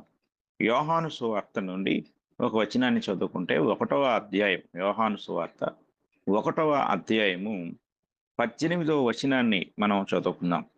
1వ అధ్యాయం యోహాను సువార్త 18వ వచనంలో, ఎవడును ఎప్పుడైనను దేవుని చూడలేదు, తండ్రి రొమ్ముననున్న అద్వితీయ కుమారుడే ఆయనను బయలుపరిచెను. కనుక దేవుని బయలుపరిచిన వాడు మన ప్రభు అయిన యేసుక్రీస్తు వారు. ఆయన దేవుడు ఉన్నాడు అని ఈ యొక్క సమస్త మానవాళికి తెలియచేయుటకు ఆయన ఒక గొప్ప ఆధారంగా ఉన్నాడు. ఆయనే దేవుని గూర్చి తెలియచేశాడు. దేవుని గూర్చి తెలియచేయటంలో యేసుక్రీస్తు వారు ఆయన జీవించిన 33.5 సంవత్సరములలో దేవుని గూర్చి అనేక సంగతులు, పరలోకంలో ఉన్న దేవుడు ఎలాంటి వాడు, ఆయన యొక్క విధానం ఎలా ఉంటుంది, ఆయన యొక్క వ్యక్తిత్వం ఎలా ఉంటుంది అనే సంగతి ఆయన ఈ భూమి మీద ఉన్న దినాల్లో లోకం అంతటికి కూడా ఆయన ప్రకటించారు. ఆయన ప్రకటించడం ద్వారా దేవుని గూర్చిన సత్యము అనేకులకు తెలియచేయబడింది. అంటే యేసుక్రీస్తు వచ్చేంత వరకు కూడా ఆ యేసుక్రీస్తును, అంటే దేవుని గూర్చిన ఆ జ్ఞానము లేక దేవుని గూర్చిన ఆ ఎవిడెన్స్ అనేది ఈ భూమి మీద అనేకులకు పరిపూర్ణమైన సత్యంగా అది తెలియచేయబడలేదు. కానీ యేసుక్రీస్తు ప్రభువారు ఈ భూమి మీదకి వచ్చుట ద్వారా ఆయన దేవుని గూర్చిన అనేక సత్యాలను క్రమబద్ధంగా ఆయన తెలియజేశాడు. కనుక యేసుక్రీస్తు ప్రభువు ఆయన యొక్క సృష్టిని మనం ఆలోచించినట్లయితే గలతీ పత్రిక 4వ అధ్యాయము 4వ వచనంలో అద్భుతమైన మాట మనకి కనపడుతుంది. గలతీ పత్రిక 4వ అధ్యాయము 4వ వచనాన్ని మనం చూస్తే, అయితే కాలము పరిపూర్ణమైనప్పుడు దేవుడు తన కుమారుని పంపెను. ఈ యొక్క యేసుక్రీస్తు వారి యొక్క సృష్టి కాల విభజన జరిగించింది. కాల విభజనలో 2 పదాలు ఉపయోగిస్తాము, క్రీస్తు పూర్వము, క్రీస్తు శకము. అంటే క్రీస్తుకు ముందు, క్రీస్తు సృజించబడిన తర్వాత అని ఈ యొక్క మహావిశ్వంలో ఉన్న కాలము యొక్క గమనాన్ని, ఈ యొక్క సృష్టి యొక్క విధానాన్ని క్యాలెండర్ యొక్క తయారీదారులు లేక క్యాలెండర్ ఏ విధంగా ఈ తేదీలు ఇవన్నీ కూడా మనకు తెలియచేస్తూ ఉంటాయో, అందులో ఈ యేసుక్రీస్తు ప్రభు వారిని నమ్మిన వారు నమ్మని వారు కూడా నమ్మవలసిన విషయం ఏమిటంటే క్రీస్తు పూర్వము క్రీస్తు శకము అనే ఒక కాల గమనాన్ని ప్రతి ఒక్కరు కూడా విశ్వసిస్తూ ఉంటారు. కనుక క్రీస్తును విశ్వసించకపోతే కాల గమనాన్ని కూడా ఎవరు విశ్వసించలేరు. కనుక యేసుక్రీస్తు వారు దేవుణ్ణి ఆయన బయలుపరిచారు. ఆయన ఎలా బయలుపరిచారు అంటే ఆయన తన యొక్క జీవితం ద్వారా, ఆయన జీవించిన విధానం ద్వారా యేసుక్రీస్తు వారిని బయలుపరిచారు. ఆయన బోధించిన బోధ ద్వారా ఆయన్ని అనగా దేవుణ్ణి బయలుపరిచారు. ఈ సత్యాలు మనం చాలా జాగ్రత్తగా గమనించవలసిన వారమై ఉన్నాం. ఈ మనకు క్రొత్త నిబంధనలో 4 సువార్తలలో యోహాను సువార్త మనం చదవగలిగినట్లయితే యోహాను సువార్త అంతా కూడా మనకు నేర్పించే సత్యం ఏమిటంటే దేవుని గూర్చి, దేవుని యొక్క స్వభావాన్ని, ఆయన చిత్తాన్ని, ఆయన లక్షణాలని మనకు యోహాను సువార్త అంతా కూడా స్పష్టంగా తెలియజేస్తూ ఉంటుంది. మనము ఒక వచనాన్ని చూసినప్పుడు 14వ అధ్యాయంలో, అంటే యోహాను సువార్త 14వ అధ్యాయాన్ని మనం చదువుకున్నట్లయితే అక్కడ 8వ వచనంలో ఫిలిప్పు ప్రభుతో మాట్లాడే సందర్భం మనం చూడొచ్చు. అప్పుడు ఫిలిప్పు, ప్రభువా, తండ్రిని మాకు కనపరచుము, మాకంతే చాలునని ఆయనతో చెప్పగా, యేసు ఫిలిప్పు, నేనింతకాలము మీ యొద్ద ఉండినను నీవు నన్ను ఎరుగవా? నన్ను చూచిన వాడు తండ్రిని చూచి ఉన్నాడు గనుక తండ్రిని మాకు కనపరచుమని ఎలా చెప్పుచున్నావు? తండ్రి యందు నేనును నా యందు తండ్రియు ఉన్నామని నీవు నమ్ముటలేదా? నేను మీతో చెప్పుచున్న మాటలు నాయంతట నేనే చెప్పుటలేదు. తండ్రి నా యందు నివసించుచు తన క్రియలు చేయుచున్నాడు. తండ్రి యందు నేనును నా యందు తండ్రియు ఉన్నామని నమ్ముడి, లేదా ఈ క్రియల నిమిత్తమైనను నన్ను నమ్ముడి అని చెప్పి యేసుక్రీస్తు వారు తండ్రిని గురించి మీరు తెలుసుకోవాలి అంటే, లేక సృష్టికర్తను గురించి మీరు తెలుసుకోవాలంటే, సృష్టికర్త నన్ను చూసినట్లయితే సృష్టికర్తను మీరు చూసినట్లే. అంటే నా జీవిత విధానాన్ని, నా స్వభావ లక్షణాలని మీరు చూచుట ద్వారా మీరు తండ్రిని చూడగలరు, తండ్రిని గ్రహించగలరు అని చెప్పేసి ఆయన ఫిలిప్పుతో మాట్లాడుతున్న సందర్భాన్ని ఇక్కడ మనం చాలా జాగ్రత్తగా గమనించగలం. కనుక దేవుని వాక్యాన్ని మనం పరిశీలించినట్లయితే దేవుని యొక్క వాక్యము, ఈ సత్యాలు మనకు ఎంతో స్పష్టంగా తెలియచేస్తూ ఉంటాయి. కనుక యేసుక్రీస్తు వారు ఆయన జీవించిన విధానము, ఆయన్ను గూర్చి చెప్పబడిన సంగతులు, ఇవన్నీ కూడా మనకు ఒక గొప్ప సాక్ష్యాధారాలుగా మనకి కనపడుతూ ఉంటాయి. ఇక తరువాత విషయాన్ని మనం ఆలోచించినట్లయితే, అంటే 5వ విషయాన్ని మనం గమనించినప్పుడు, ఈ 5వ విషయం ఏంటనేది మనం పరిశీలన చేసినట్లయితే లేఖనముల యొక్క సాక్ష్యం. అంటే లేఖనములు ఏ విధంగా సాక్ష్యం ఇస్తూ ఉన్నాయి అంటే స్క్రిప్చురల్ ఎవిడెన్స్ అంటారు దీన్ని. అంటే లేఖన ఆధారమైన సాక్ష్యాలు.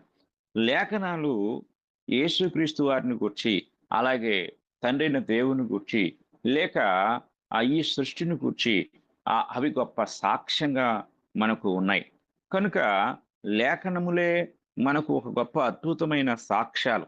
కనుక లేఖనము మనం ఆలోచించినట్లయితే మనకి ఒక అద్భుతమైన విషయము బైబిల్ మనకి తెలియచేస్తూ ఉంది. కనుక చాలా మంది దేవుడు ఉన్నాడు అని చెప్పుటకు ఇక బాహ్య ప్రపంచంలో అనేకమైన విషయాలను గురించి ఆలోచన చేస్తూ ఉంటారు. క్రైస్తవులు కూడా ఈరోజు అలాంటి పని చేస్తూ ఉన్నారు. కానీ లేఖనమే ఒక గొప్ప ఆధారము అనే విషయాన్ని చాలా మంది తెలుసుకోలేకపోతూ ఉన్నారు. కనుక లేఖనములు ఆ విషయాన్ని స్పష్టపరుస్తూ ఉన్నాయి. కనుక లేఖనములు గ్రహించినప్పుడు అందులో ఉన్న భావాన్ని మనం గ్రహించినట్లయితే దేవుని ఉనికిని గూర్చి అవి సాక్ష్యం ఇస్తూ ఉన్నవి. ఒక ఉదాహరణ మనం చూద్దాం. యోహాను సువార్త 5వ అధ్యాయము 39వ వచనాన్ని మనం చదువుకుందాం. యోహాను సువార్త 5వ అధ్యాయం 39వ వచనములో, లేఖనములయందు మీకు నిత్య జీవము కలదని తలంచుచు వాటిని పరిశోధించుచున్నారు, అవే నన్ను గూర్చి సాక్ష్యమిచ్చుచున్నవి అని చెప్పి యేసుక్రీస్తు వారు తెలియచేశారు. కనుక మనం ఆలోచించినట్లయితే లేఖనముల యొక్క సాక్ష్యము, లేఖనములు సాక్ష్యం ఇస్తూ ఉన్నవి. మనకందరికి బాగా పరిచయం ఉన్న ఒక వచనాన్ని మనం జాగ్రత్తగా గమనించినట్లయితే, అపోస్తులైన పేతురు గారు రాసిన పత్రికను మనం చూసినప్పుడు 2వ పేతురు పత్రిక మనం చదువుకుందాము. 2వ పేతురు పత్రిక మొదటి అధ్యాయము, 2వ పేతురు పత్రిక మొదటి అధ్యాయము 20వ వచనాన్ని మనం చదువుకున్నట్లయితే, ఒకడు తన ఊహను బట్టి చెప్పుట వలన లేఖనములో ఏ ప్రవచనమును పుట్టదని మొదట గ్రహించుకొనవలెను. చూడండి, లేఖనములు ఎంత సత్యాన్ని మనకు తెలియజేస్తూ ఉన్నవి. లేఖనము ఎంతటి గొప్ప విషయాన్ని మనకు బయలుపరుస్తూ ఉంది. దేవుని గూర్చి మనము నేర్చుకొనుటకు లేఖనము మనకు ఎంతో ఆధారమై ఉంది. ఎలయనగా ప్రవచనము అనగా లేఖనము ఎప్పుడును మనుషుని ఇచ్చను బట్టి కలుగలేదు గాని మనుషులు పరిశుద్ధాత్మ వలన ప్రేరేపింపబడిన వారై దేవుని మూలముగా పలికిరి అనే సత్యము ఇక్కడ మనకి తెలియచేయబడుతూ ఉంది. కనుక లేఖనముల యొక్క ఆధారము లేక లేఖనముల యొక్క సాక్ష్యము మనకి దేవుడు ఉన్నాడు అని తెలియచేస్తూ ఉంది. అలాగే మరొక వాక్యాన్ని కూడా మనం చదువుకుంటే 2వ తిమోతి పత్రిక 3వ అధ్యాయము 16-17 వచనాలు మనం చదువుకుందాం. దైవజనుడు సన్నద్ధుడై ప్రతి సత్కార్యమునకు పూర్ణముగా సిద్ధపడి ఉన్నట్లు దైవావేశము వలన కలిగిన ప్రతి లేఖనము ఉపదేశించుటకును, ఖండించుటకును, తప్పుదిద్దుటకును, నీతి యందు శిక్ష చేయుటకును ప్రయోజనకరమై ఉన్నది. ఇక్కడ లేఖనములు మనము నమ్ముతున్నాము అంటే లేఖనం ఎక్కడి నుంచి వచ్చిందంటే దైవావేశము వలన, అంటే దేవుని యొక్క ప్రేరణ ద్వారా లేఖనములు వ్రాయబడినవి. ఈ లేఖనములను మనం ఆలోచించినట్లయితే అవి యేసుక్రీస్తు వారిని గూర్చి, అలాగే సృష్టిని గూర్చి, దేవుని గూర్చి, వీటన్నిటిని గూర్చి కూడా లేఖనములు చర్చిస్తూ ఉన్నవి, బోధిస్తూ ఉన్నవి. కనుక మనం గమనించినప్పుడు ఈ స్క్రిప్చురల్ ఎవిడెన్స్ అనేది కూడా దేవుని యొక్క ఉనికిని గూర్చి మనతో మాట్లాడుతుంది అనే సత్యాన్ని మనం జాగ్రత్తగా గమనించాలి. కనుక ఈ ఉదయకాల సమయంలో దేవుని వాక్యాన్ని వింటున్న నా ప్రియ సహోదరి సహోదరులారా, దేవుడు ఉన్నాడు అనే సత్యాన్ని గ్రహించకపోతే మన జీవితము అస్తవ్యస్తమవుతుంది.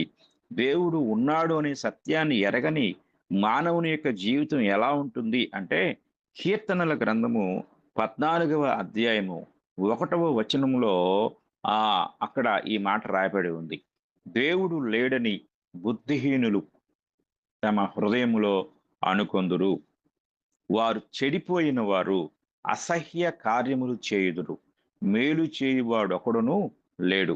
అంటే దేవుడు ఉన్నాడు అని ఎరగని వాడు బుద్ధిహీనుడు. అంటే ఎలా బుద్ధిహీనుడు అంటే తన జీవిత విధానము ద్వారా, తమ ప్రవర్తన ద్వారా, చెడిపోయిన తన స్థితి ద్వారా, అసహ్యమైన తన అలవాట్ల ద్వారా దేవుడు లేడు అని చెప్తున్నాడు. దేవుడు ఉన్నాడు అనుకునే వారి జీవితము అద్భుతంగా ఉంటుంది. దేవుడు లేడు అనుకునే వారి జీవితము ఎంతో భయంకరంగా ఉంటుంది. ఈ సత్యాన్ని మనం జాగ్రత్తగా గమనించవలసిన వారమై ఉన్నాం. రోమీయులకు రాసిన పత్రిక 3వ అధ్యాయాన్ని మనము చదువుకున్నట్లయితే 10వ వచనం ఇలాగ మనకు బోధిస్తూ ఉంది. 10వ వచనం నుండి మనం చదువుకుందాం. ఇందును గూర్చి వ్రాయబడినదేమనగా, నీతిమంతుడు లేడు, ఒక్కడునూ లేడు, గ్రహించువాడెవడనూ లేడు, దేవుని వెతకువాడెవడనూ లేడు, అందరూ త్రోవ తప్పి ఏకముగా పనికి మాలిన వారైరి, మేలు చేయువాడు లేడు, ఒక్కడైనను లేడు. వారి గొంతుక తెరచిన సమాధి, తమ నాలుకతో మోసము చేయుదురు, వారి పెదవుల క్రింద సర్ప విషమున్నది, వారి నోటి నిండా శపించుటయు పగయు ఉన్నవి, రక్తము చెందించుటకు వారి పాదములు పరుగెత్తుచున్నవి, నాశనమును కష్టమును వారి మార్గములో ఉన్నవి, శాంతి మార్గము వారెరుగరు, వారి కన్నుల ఎదుట దేవుని భయము లేదు. మనము చదువుకున్న ఈ 17వ వచనం వరకు ఒక్కటి కూడా మంచి మాట లేదు, అంటే మంచి జీవన విధానం లేదు. ఎందుకు లేదు అంటే 18వ వచనం మనకు ఒక ముగింపునిస్తుంది. వారి కన్నుల ఎదుట దేవుని భయము లేదు. దేవుని భయము అంటే దేవుడు ఉన్నాడు అనే దేవుని జ్ఞానంతో కూడిన ఆలోచన విధానం లేదు. దేవుని ఆ ఎరగని వారు, దేవుని గురించిన జ్ఞానం లేని వారిని మనం ఆలోచిస్తే వాళ్ళ జీవితాలు ఎంత భయంకరంగా ఉంటాయో మనం చూస్తున్నాం. అబద్ధములాడేవారు, మోసగించేవారు, దొంగిలించేవారు, అలాగే ఇంకా మనుషులకు హాని తలపెట్టేవారు, ఇంకా చాలా భయంకరమైన స్థితిలో మనం చూస్తూ ఉంటాం. ఈరోజు మానవ ప్రపంచము ఎంత దిగజారిపోయిందో, నైతిక విలువలు, మానవ విలువలు కూడా లేనటువంటి స్థితికి దిగజారిపోయిన సంఘటనలు మనము అనేకము ఈరోజు చూస్తూ ఉన్నాం. వీటన్నిటికీ మూలం ఏమిటంటే దేవుడు ఉన్నాడు, లేక దేవుని యొక్క ఉనికి, ఆ ఉనికిని గూర్చిన జ్ఞానము, దేవుని గూర్చిన సత్యము మనుషులకు తెలియనందువలన దేవుడు లేడని వారి జీవితాల్లో వారు విశ్వసిస్తూ వారి ఇష్టానుసారంగా వారు బ్రతుకుతూ తమను తామే నాశనం చేసుకుంటూ ఇతరులకు కూడా వారు నాశనకర్తలుగా మారుతూ ఉన్నారు. కనుక మనము జాగ్రత్తగా గమనించాలి. దేవుని ఉనికిని గూర్చిన జ్ఞానము మానవ జీవితాన్ని మలుపు తిప్పుతుంది, మానవ జీవితాన్ని అద్భుతంగా మారుస్తుంది. భూమి మీద అలాగే ఆ పరలోకంలో కూడా మనము దేవునితో సహవాసం చేసే ఒక అద్భుతమైన ఆ గొప్ప సత్యాన్ని దేవుడు మనకు నేర్పిస్తూ ఉన్నాడు. కనుక ఈ మాటలు వింటున్న ప్రతి ఒక్కరూ కూడా గ్రహించాలి, దేవుడు ఉన్నాడు, ఆయన మనలందరినీ కూడా గమనిస్తూ ఉన్నాడు. యెహోవా కన్నులు ప్రతి స్థలము మీద ఉండును, మంచివారిని చెడ్డవారిని అవి చూచుచుండును అని బైబిల్ బోధిస్తూ ఉంది. కనుక దేవుడు ఉన్నాడు అని చెప్పుటకు ఇన్ని ఆధారాలు, ఇన్ని సాక్ష్యాలు ఉన్నాయి. ఈ యొక్క సృష్టి ఒక గొప్ప సాక్ష్యం ఇస్తూ ఉంది, సృష్టిలోని డిజైన్ ఒక గొప్ప సాక్ష్యం ఇస్తూ ఉంది, మానవుని యొక్క మానవుడు సృష్టించబడిన విధానం ఒక గొప్ప సాక్ష్యం ఇస్తూ ఉంది. అలాగే ప్రభు అయిన యేసుక్రీస్తు వారి ద్వారా, ఆ యేసుక్రీస్తు వారిని ఈ లోకమునకు దేవుడు పంపుట ద్వారా తన్ను గూర్చిన సంగతులు ఆయన దాచకుండా మనకు బయలుపరిచారు. యేసుక్రీస్తు వారు వచ్చి ఇంకా తెలియని, అంటే ఈ సృష్టి ద్వారా తెలియని సంగతులు, మానవుని యొక్క నిర్మాణం ద్వారా తెలియని సంగతులను యేసుక్రీస్తు వారు వచ్చి ఇక అన్నిటినీ విశదీకరించారు.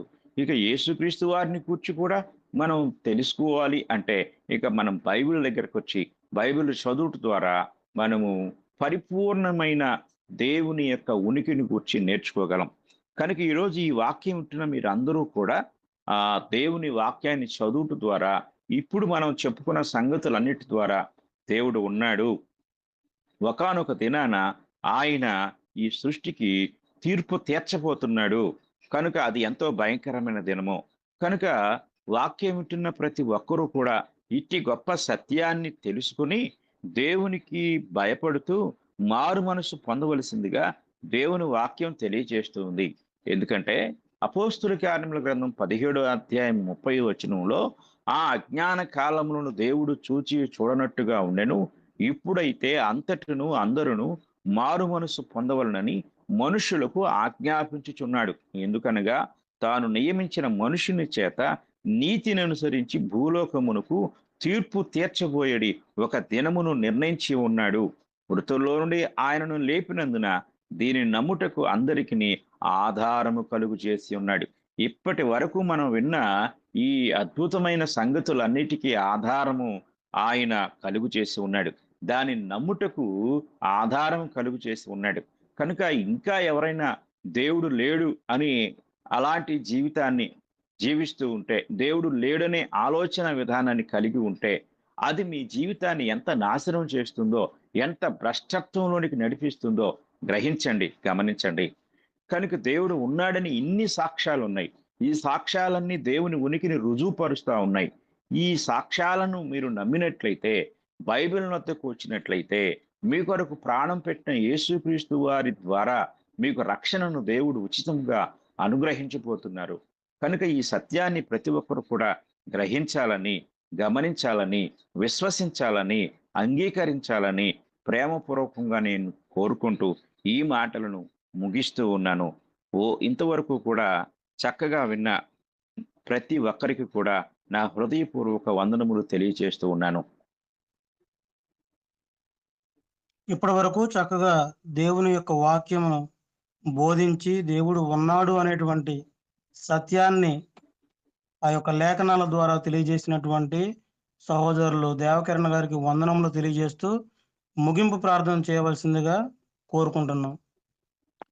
పరిశుద్ధుడు అయిన తండ్రి, ప్రేమ కలిగిన దేవ, సత్యస్వరూపుడా, మా సృష్టికర్త, మా నిర్మాణకుడా, ఈరోజు మీ గ్రంథము ద్వారా మీరు మాకు మిమ్మల్ని మీరు ప్రత్యక్షపరుచుకున్న విధానమును బట్టి మీకు స్తోత్రములు. ఈ సృష్టిలో పతనమైపోతున్న మానవుడు చెడిపోయి తన జీవితమును అగ్నిగుండం వైపు నడిపించుకుంటున్న మానవుని యొక్క స్థితిని గూర్చి మీరు నీ ఉనికి ద్వారా తెలియజేస్తూ ఉన్నారు. కనుక మేము విన్న సంగతులన్నింటినీ కూడా మేము విశ్వసిస్తూ మీ ఉనికిని గూర్చి మేము ప్రగాఢమైన విశ్వాసంతో, అది మా జీవితం ద్వారా నా దేవుడు ఉన్నాడు, నన్ను గమనిస్తున్నాడనే భయముతో, భక్తితో కూడిన జీవితాన్ని జీవిస్తూ మా జీవితం ద్వారా, సువార్త ప్రకటన ద్వారా మీ ఉనికిని గూర్చి, మీ సంకల్పమును గూర్చి, మీ ప్రణాళికను గూర్చి అనేకులకు తెలియచేసే జ్ఞానం మాకు అనుగ్రహించండి తండ్రి. మరి ఈ సమయంలో ఈ గ్రూపు ద్వారా తండ్రి, మరి ఎందరైతే వాక్యాన్ని వింటున్నారో వారందరికీ మీరు మీ కృపను అనుగ్రహించండి. ఈ సత్యాలను తండ్రి క్రమబద్ధంగా నేర్చుకుంటూ మా తండ్రి మీ కృపలో ప్రవేశించే భాగ్యం అనుగ్రహించండి తండ్రి. మరి గ్రూపులో తండ్రి ఇంతకు ముందు ఉన్నవారు ఈరోజు నూతనముగా తండ్రి ఈ యొక్క గ్రూపులో చేరిన వారు తండ్రి, వారందరిని మీరు దీవించి ఆశీర్వదించండి తండ్రి. మరి ఇందులో ఇంకా ఎవరైనా బలహీనులుగా ఉంటే, రోగగ్రస్తులుగా ఉంటే వారందరినీ, వారి కుటుంబాలను మీరు దర్శించి స్వస్థపరచండి. రాబోయే కాలంలో తండ్రి మరి ప్రారంభించబడబోతున్న ఆన్లైన్ బైబిల్ ఇన్స్టిట్యూట్ను కూడా మీరు దీవించి ఆశీర్వదించండి. ఈ ఆన్లైన్ బైబిల్ ఇన్స్టిట్యూట్ ద్వారా అనేకులకు సత్యము తండ్రి ప్రకటించబడు భాగ్యము దయచేయండి. అందుకు కావలసిన ప్రతి ఏర్పాటును మీరు దయచేయండి. గ్రూపులో ఉన్న ప్రతి ఒక్కరూ బాధ్యతాయుతంగా ప్రార్థించే మంచి మనసు వారికి అనుగ్రహించండి. గ్రూపులో తండ్రి వాక్యం చదివిన వారు, పాటలు పాడిన వారు, ప్రార్థన చేసిన వారు, వాక్యాన్ని వివరించిన వారు, అలాగే వారికి మీరు అనుగ్రహించిన ప్రతి తలాంతును చక్కగా వినియోగించుకుంటున్న ప్రతి ఒక్కరిని కూడా మీరు దీవించి ఆశీర్వదించండి. భవిష్యత్తులో ఇంకా అనేకులు కూడా చక్కగా మీ పాత్రలుగా వాడబడే భాగ్యము దయచేయండి.